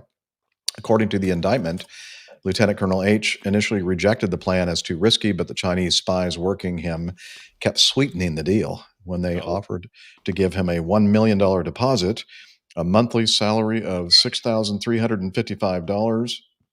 That seems insignificant to me at this point. And Thai visas for his family. He finally agreed. Intelligence officials were tipped to the plot, and Lieutenant Colonel H and another Taiwanese officer who acted as a go-between were arrested. I feel pained, too, to have discovered a case like this, and those allegedly involved must be dealt with according to the law, according to Chu Kuo Ching. Nice. So I know why that did a they lot of want people this, listen to the show to this hear me old try Chinook? to pronounce. I don't know. That's the big mystery here. They were willing to pay a lot of money. I wonder if there was a bit of kit on board, like secure radio or something, some kind of IFF that they wanted. I don't know, to get but I was hold under of. the impression that the Chinese came up with everything on their own. Apparently, it's Oh, not. yeah, that's true, and we copy them. They're just taking exactly right. back what they already that's what it was. Okay. developed. And Gotcha. I think I saw several Chinooks listed for sale on Helicopter magazine. Helicopter Trader? Trader, yeah. Trade a helicopter? Like trade a plane, but Trade a copter? Trade a copter? Trade a copter. That's it. Or eBay, even. Fair. So what's the going price then, Jeff? I don't know. For an old one? I've been in the market. I don't know. I was also surprised to find that the Chinese spies were able to grant Thai visas. It's not even the same country. Yeah. Last time I checked, it's not. Well, they're probably fake. They was probably not in cooperation with the Thailand people. No. Were they confusing Thai with Taiwanese? Maybe. I don't know. It's like Austria and Australia and Sweden and that's Switzerland, possible. commonly confused countries. Anyway, it didn't happen, did it? I mean, they got Nope. arrested before the plan they delivered was it. foiled. So, Yes. yeah, I guess we'll never know. Well, I have some audio feedback from Rachel, and she wants to say this. Hey, Captain Jeff and crew. Airline enthusiast, not a pilot, not anything to have to do with airlines at all, except that I fly. But I love your show, and I wanted to say on the EpiPen issue that you guys dealt with on a recent episode, as a person who does carry an EpiPen with me everywhere I go for a small shellfish allergy, I highly recommend everybody have an EpiPen. I mean, it's important, and that's one of the most important things that I pull out purse whenever I sit on a first row or something where I can't set my purse right by me or something. If I have to put it up in the bin, I pull out my EpiPen. So, just so you know, as someone with an allergy, and that someone, I am someone that flies a lot and just loves you. Yes, I think it would be incredible if you have EpiPens, as expensive and controversial as they are. I'm sorry. Thank you, Rachel, for that feedback. Good. You made some good points there, and so we were just discussing if your allergy is to shellfish in general or just small shellfish. A small it's shellfish, allergy, not to carry one, or according to an Tim allergy Van to Dam. small shellfish. Yes, we're just being silly. That was good feedback. Thank you, Rachel. We great. really appreciate you out there listening, and we love it when people send in audio feedback like Rachel, because we get to hear her voice, which is great. She is speak. And you need to fly with my old airline, because we had EpiPens in our emergency kit. I know. I mean, they're setting. They're being the model. We were a really good airline. We were cool. Yeah, were. Yeah. Yeah, they still are. No idea. As far as we know. I think they're a lot better now since 2019. Oh, wounded. Oh, just kidding. You know, I'm kidding. I love you, man. In fact, I shared an article with the crew here at Delta News Net, or whatever they call it. That 10 years it's been since Delta and Virgin Atlantic created. I remember when that started, we used to swap cabin crew. So we would have, I don't know, 4 or 5 Delta cabin crew on our aircraft. And it was absolutely brilliant, because we used to let them come and ride in the flight deck for takeoff and landing, and they said they weren't allowed to do that with Delta. No, we didn't trust them. And they thought it was great fun. Yeah. And they always came out with us, and had a good time. It was. Wait a minute, they couldn't have been Delta flight attendants then. They were all very attractive, and very keen and eager to enjoy the delights of our country and wherever we went. Were they put in the back of the airplane for CG purposes? No, I'm just kidding. Jeff, did you hear that? And that's from a cargo pilot. Somebody needs to get Captain Nick his medication. Moving right along. HR taking notes furiously. Thank you. Furiously or seriously? 2 HR dings. Yeah, I know. You're on thin ice, mister. Or is it me that's on thin ice? I don't know. Not the Delta flight attendant. Okay, let's move on to this piece of feedback from El Spoloto. Hello, Captain Jeff and crew. Happy New Year, and congratulations to the crew for wrestling this podcast equivalent of a Lancaster bomber missing a certain pilot, thoroughly funyuned by German flak. 50% of the engines producing gibberish, and the remaining 50% accuracy somehow keeping it aloft as it limps over its equivalent to the English Channel. The 600 mark. Bravo. Thank you. We made it. Yeah, yes. I'm doing my best to sort of produce a picture in my mind of what he's describing, and I've completely lost it. I got it. And it's maybe, I think it's a compliment. Pretty sure. Yeah, and I love his use of funyun, funyuned. Yeah, as a verb. Very good. The verb version. To funyun. Yeah, he verbified it. I love it. All right, Captain Jeff, congratulations for making it to retirement and not dying. No, he didn't put that on. I'm not sure. I'm not sure if I'll be able to pull off the same feat flying today's rosters, which ring out every last hour the regulations allow. Plus, I've got another 25 years of it. Ooh, that is if the retirement age is not raised again. Oh, I guarantee it will be. So you got more than 25 years. This fellow's my age. Let's call it 27 and a half years at least. Mm-hmm. Right. I think you're right. Going back to APG 600, you questioned about why the world's busiest international flight between Kuala Lumpur and Singapore took so long. I used to fly this route a lot, and the length of the flight was actually different depending on the airline. I used to depart Singapore Airlines 117 from Kuala Lumpur and land before them in Singapore. Wait, I used to depart after Singapore Airlines Flight 117 from Kuala Lumpur and land before them in Singapore. Why? Well, I flew for a low-cost carrier, and hanging around was not our thing. That was the Southeast Asian version of Southwest Airlines. Mm-hmm. I guess, yeah. Direct. Whereas the customers on the Singapore Airlines expected to be fed and watered. So whilst we quickly climbed to roughly 29,000 feet and cranked up the speed down the Malacca Strait, Singapore Airlines would be wafting along at 21,000 feet, 240 knots, to ensure a full meal service could be completed.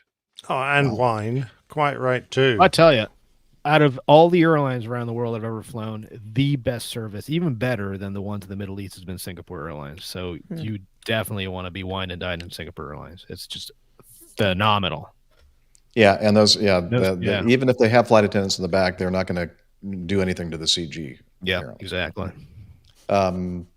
I've never had the experience with Singapore, but maybe one of these days I'll do it. It is. Additionally, if Singapore was operating on the 20 runways, the most common arrival from the northwest would require us to fly the long way around the island, anti-clockwise, if you will. On a rare day, we got the more desirable shot across the northern part of the island, descending with hair on fire, followed by a quick slow to drop into, I always get this wrong, Changi? Changi. Changi. No G. Changi. A soft G. Changi. No G. Changi. There's a G there. Just a very. Okay. The G is silent. G. Silent. Okay. Changi. I'm not saying the G. No, I hear a G in there. It's a different kind of G. It's not the hard G. It says. Yeah, exactly. Okay. This is fun. I hear. This is the way we're going to do this. When I get to that name, then one of you say it. Now, who's going to say it? Steph. Okay. I can't speak. Well, that's a good thing. On a rare day, we got the more desirable shot across the northern part of the island, descending with hair on fire, followed by a quick slow to drop into Changi Airport. Nice. On day like this, I could get the leg done in just under 40 minutes, but Kuala Lumpur normally launches off 3-2, so we always started pointing the wrong way. On a serious note, you guys are my favorite podcast. Yay! Woohoo! And even more so than those guys who hang out with penguins. A reference to that ATC podcast. On a serious note, you guys... Oh, no, I just read that. I love it so much, I'm going to read it again. Blue skies and tailwinds. Well, headwinds, ideally, for the landing bit. Yep, El Spalato. Thank you, sir. Always nice to hear from you and hear your experiences. Thank you for sharing that with us. Makes sense. I'm glad we have some better insight to that one. Yeah. Still kind of find it hard to believe that they would do that, but I guess they're special. I tell you, man, Singapore Airlines, definitely it's a bucket list item. You got to do it. All right. Just like riding on a freight Acme Giant 747. That was on my bucket list. that would have been something else. Scratch that one off.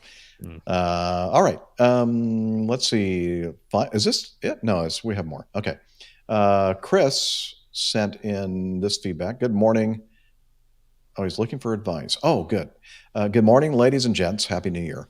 My name's Chris, and I'm a CFII out of Southern California. For those of you who don't understand what a CFII is a commercial flight instructor, flight instructor, certified flight instructor with an instrument. So it's basically you can teach private, commercial, and instrument ratings. There you go. Out of Southern California.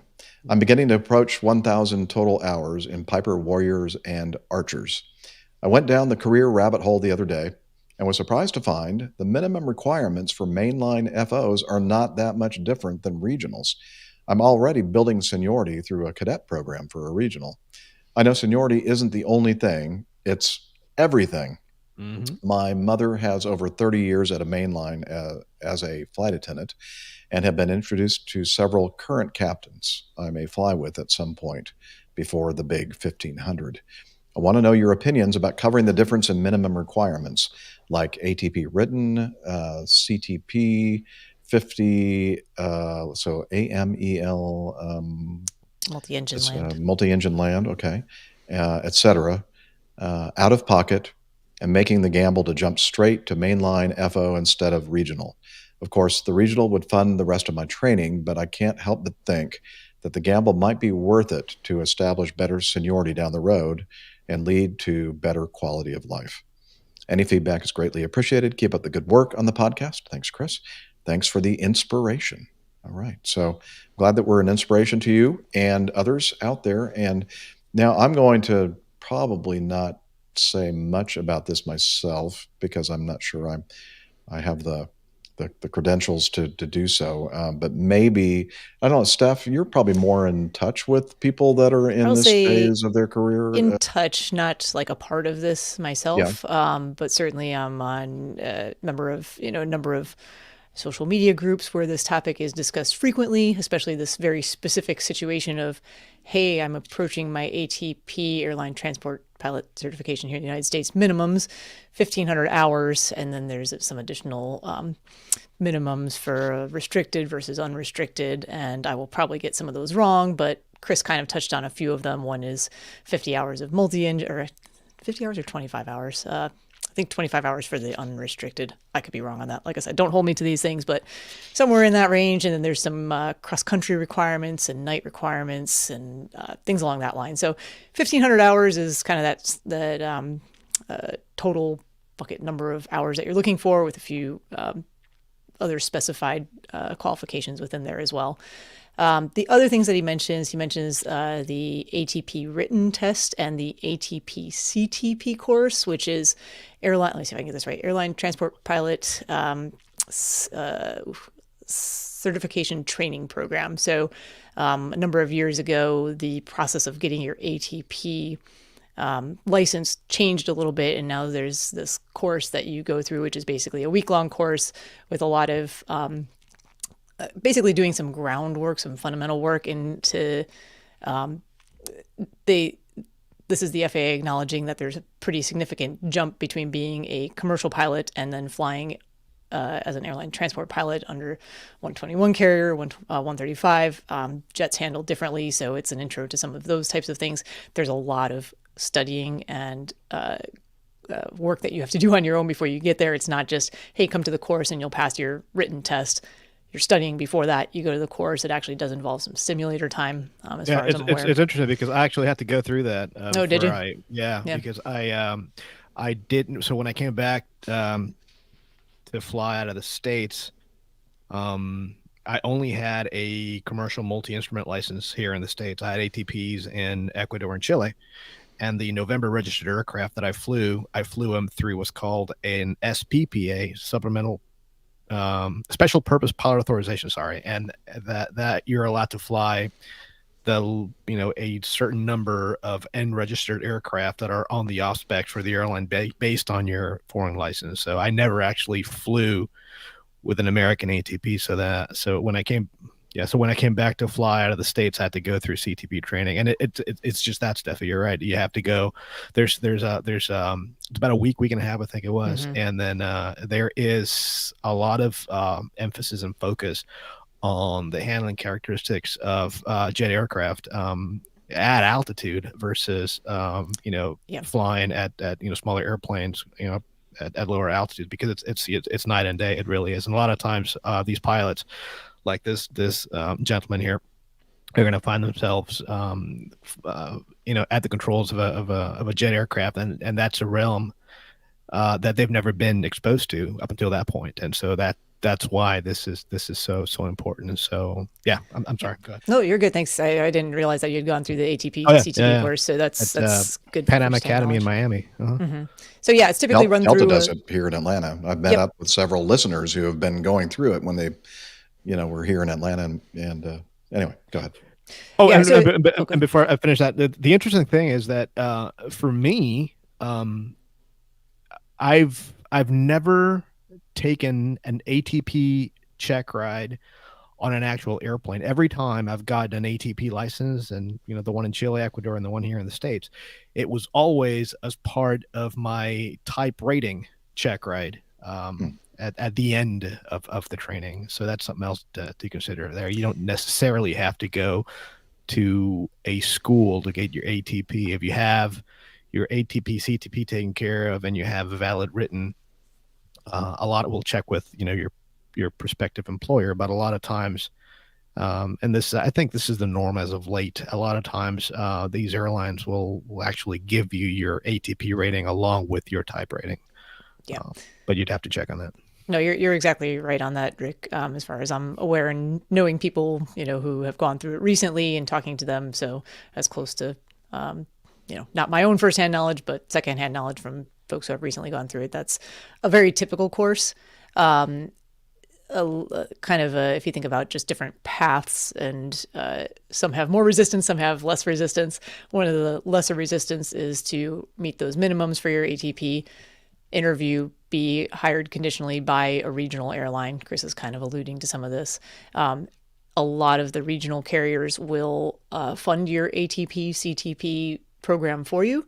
And then at the end of that week, you take your ATP written course, and then you go into training with the airline, and you do, all of your in-dock, your ground, your systems work, your simulators. And at the end of that, there's a couple different ways. Sometimes it's, what is it? AQP is one pathway. AQP. And then the other, so basically stage checks along the way to get your ATP certificate and your type rating, versus kind of going through everything and then having a formal check ride at the end. That still exists as well. So most regionals will be kind of that pathway, and that's probably the main way that folks are getting into airline flying.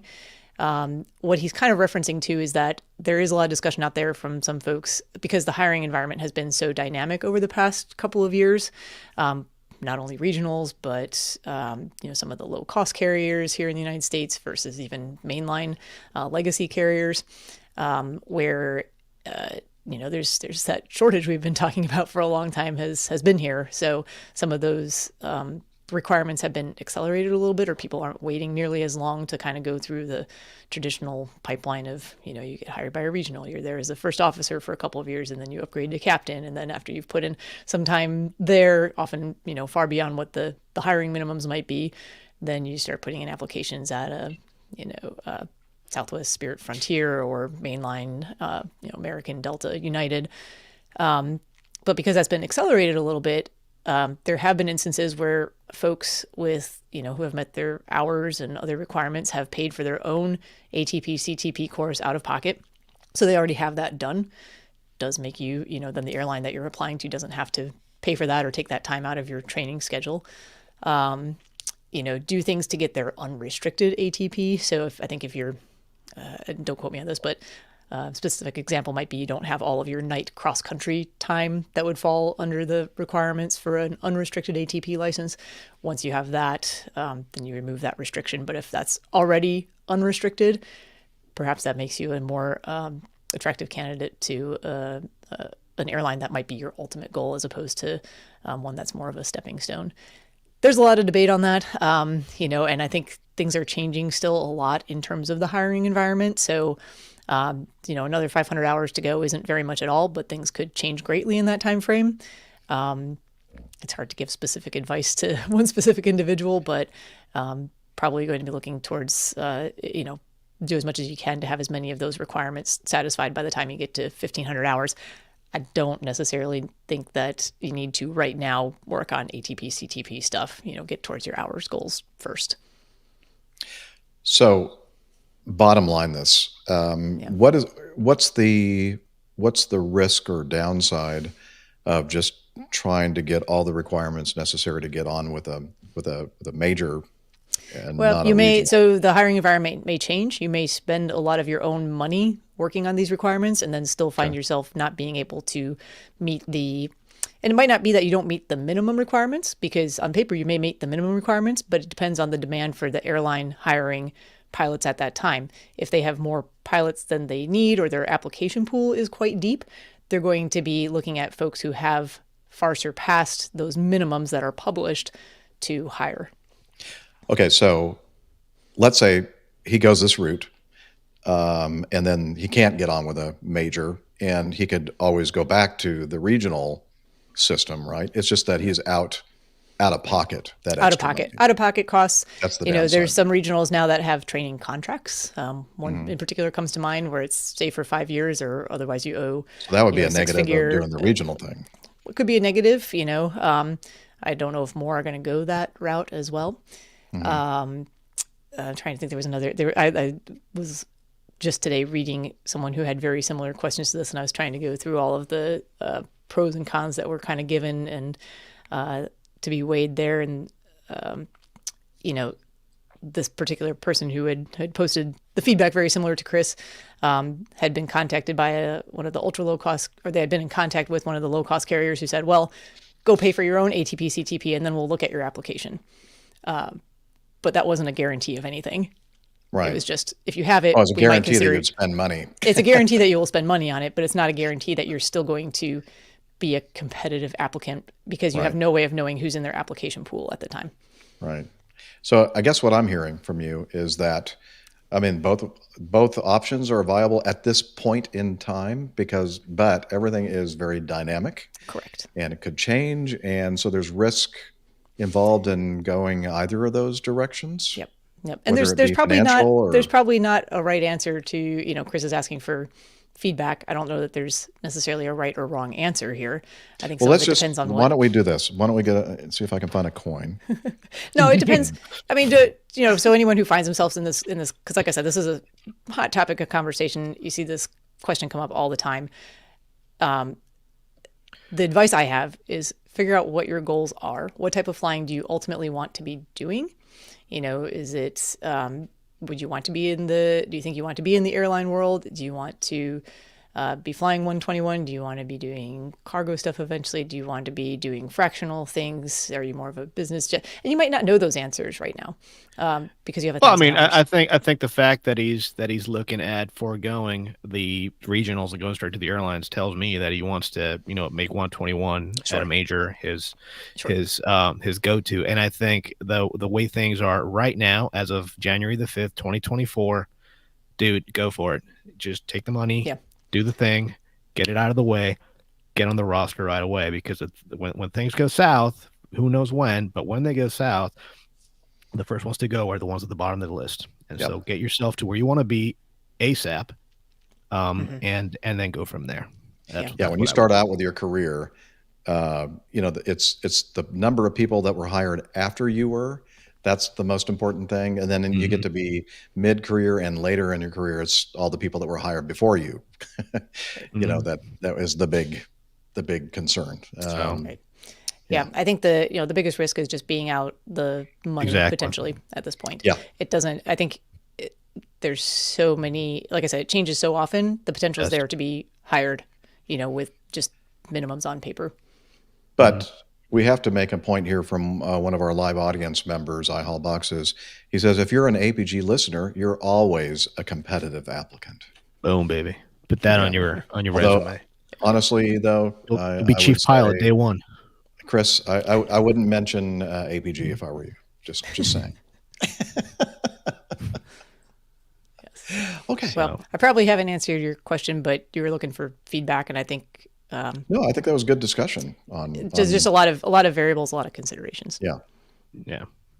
And we can't. And wait a minute. Let me ask our lawyers if we were okay with all that. We should get one of those. We should hire one of those fast talking guys that works on you know, medicine commercials.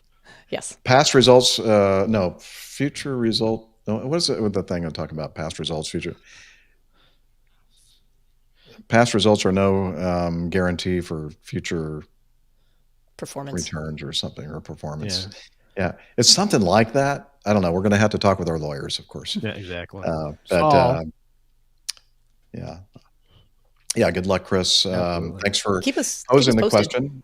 And you're not the only one out there, you know, listening to the show that probably is, you know, trying to, you know, juggle all the pros and cons with the various you know, options for where to proceed with your career. Sometimes it comes down to timing and maybe who you know and who you make connections with too. So Absolutely. Networking is important. I mean, if you're good looking and you tell them you would listen to the APG, then it's a sure you're in. Told you for sure. Yeah. Okay, one last item from Jonathan. Dear Captain Jeff and crew, it's been quite a while since my last feedback, but episode 599 plus an end of year flight got me thinking and led me to decide it was time to write in. And led me to decide it was time to write in. First, though, I want to take a minute to congratulate Captain Jeff on his long, thank you, professional airline pilot career. Yeah, 35 years. What a gift to be able to do something you love for such a long time and get paid for it, for sure. And for that final retirement to come right when you publish your 600th episode of APG feels like such a happy coincidence that surely someone has been looking out for you all along. Yeah, I know that's true.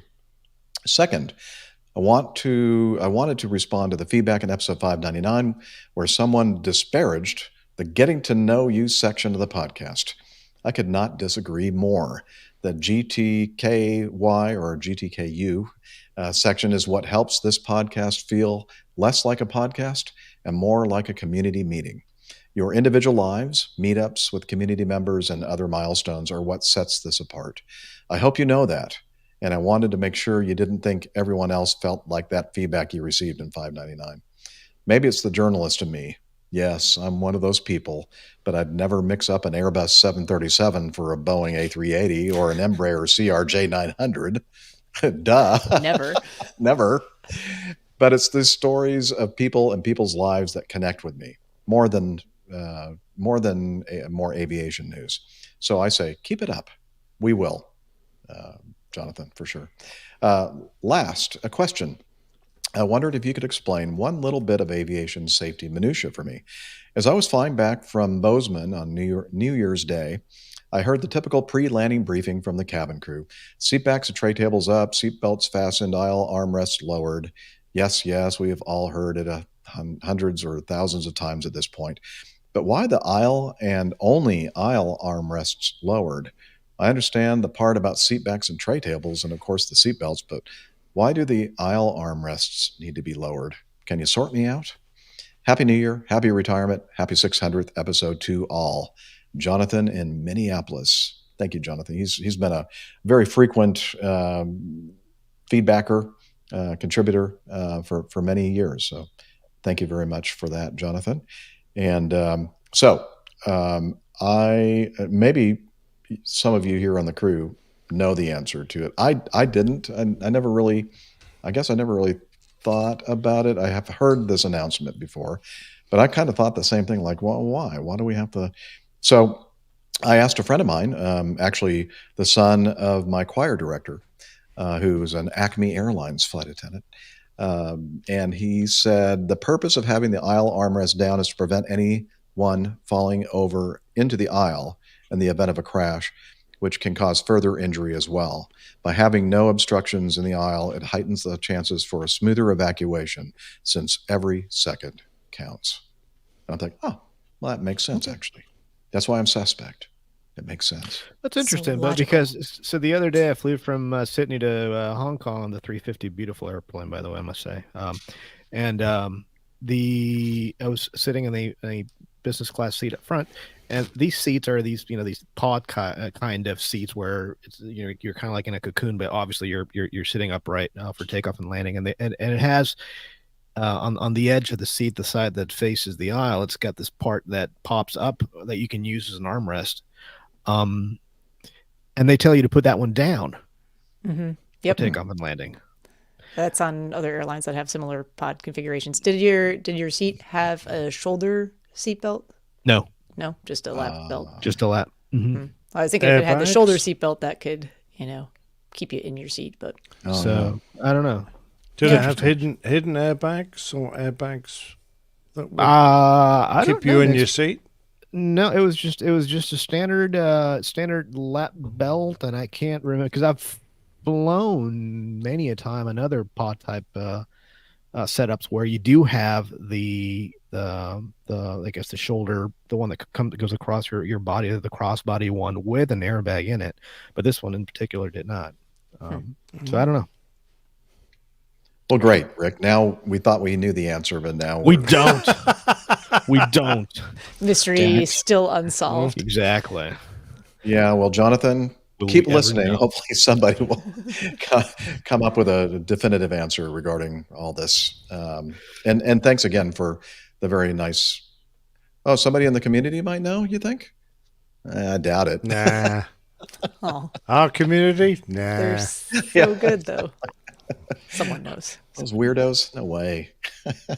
There might be someone who works for a seat manufacturer, though, who listens. You never know. Mm-hmm.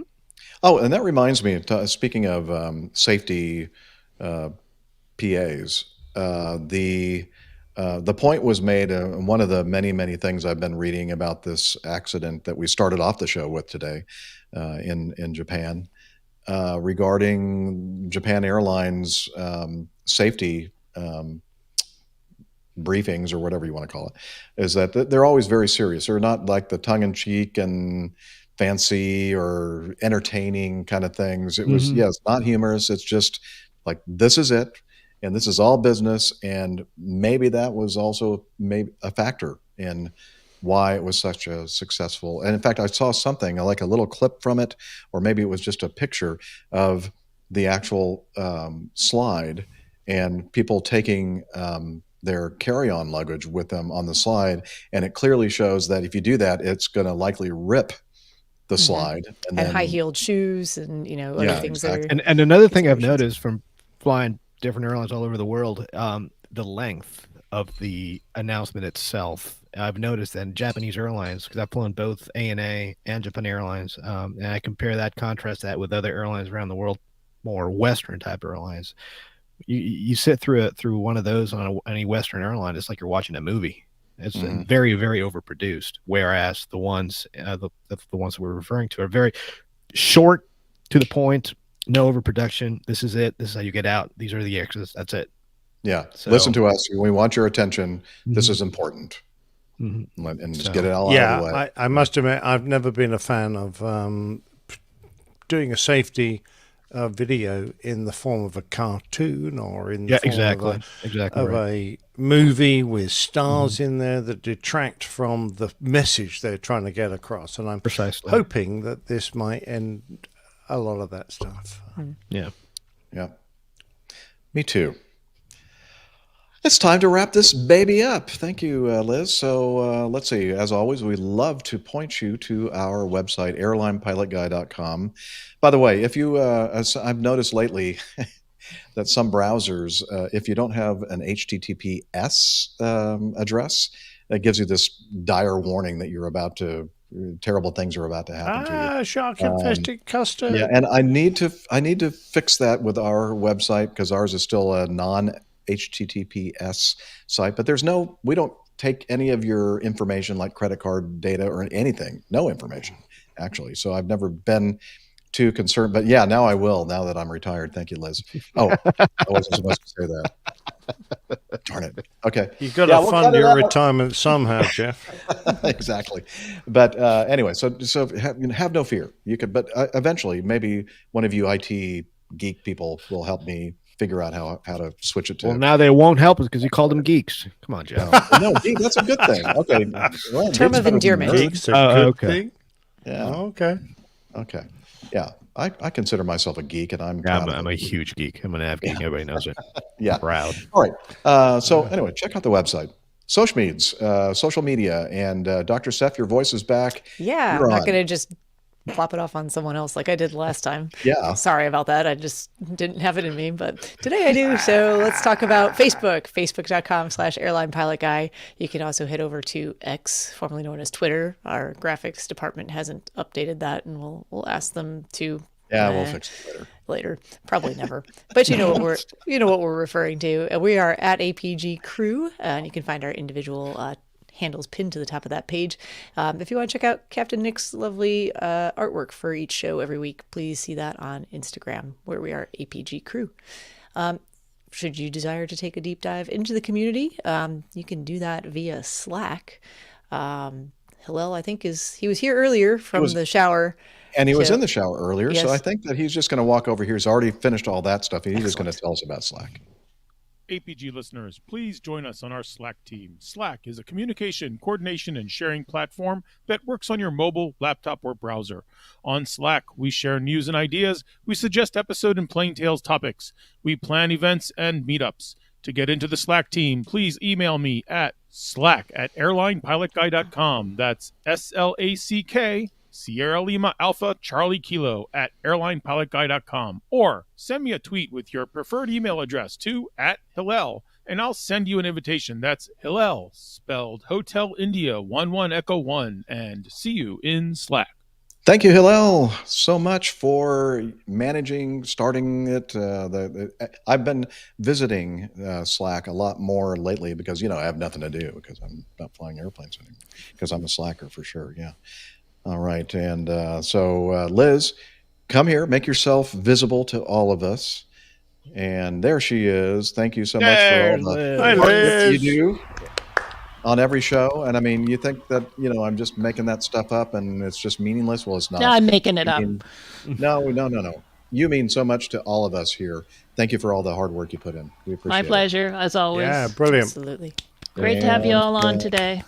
Yes. Great to have you with us, Rick. Thank you. And, Definitely. And by the way, you're looking fabulous. I love the new equipment you're using. Oh, I thought you were talking about me. Oh, come on. No, I'm not looking talking marvelous.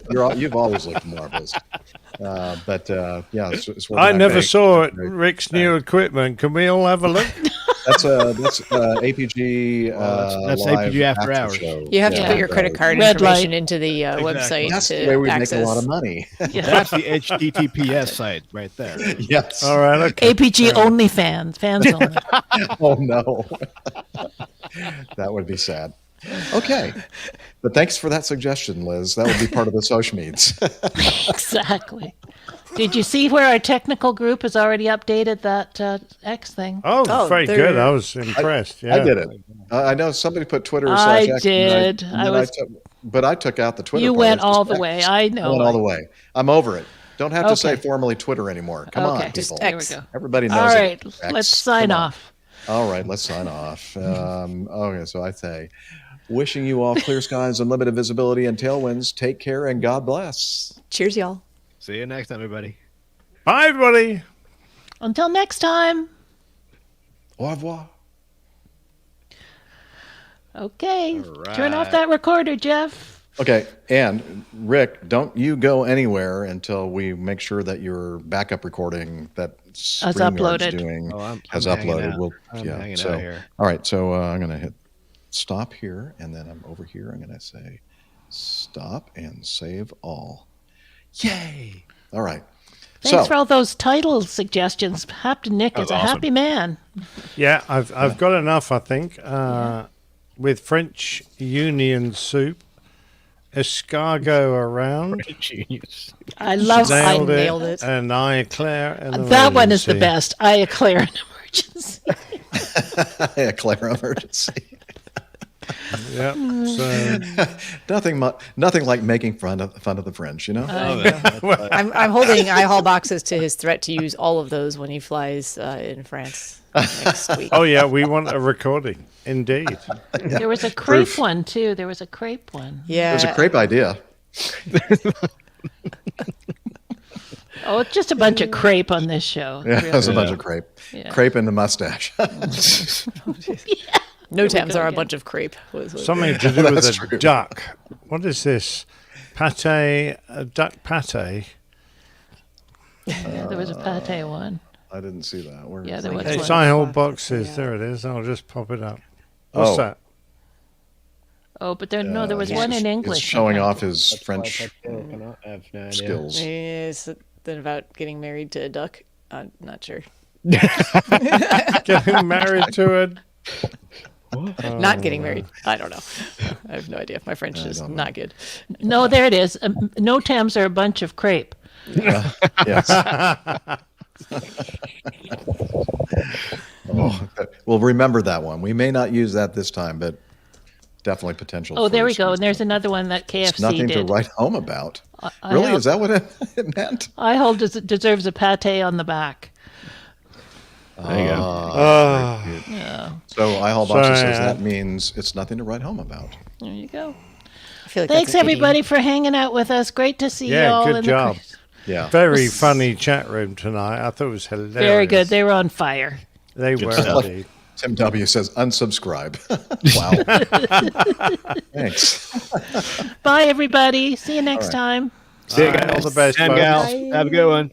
Cheers. It's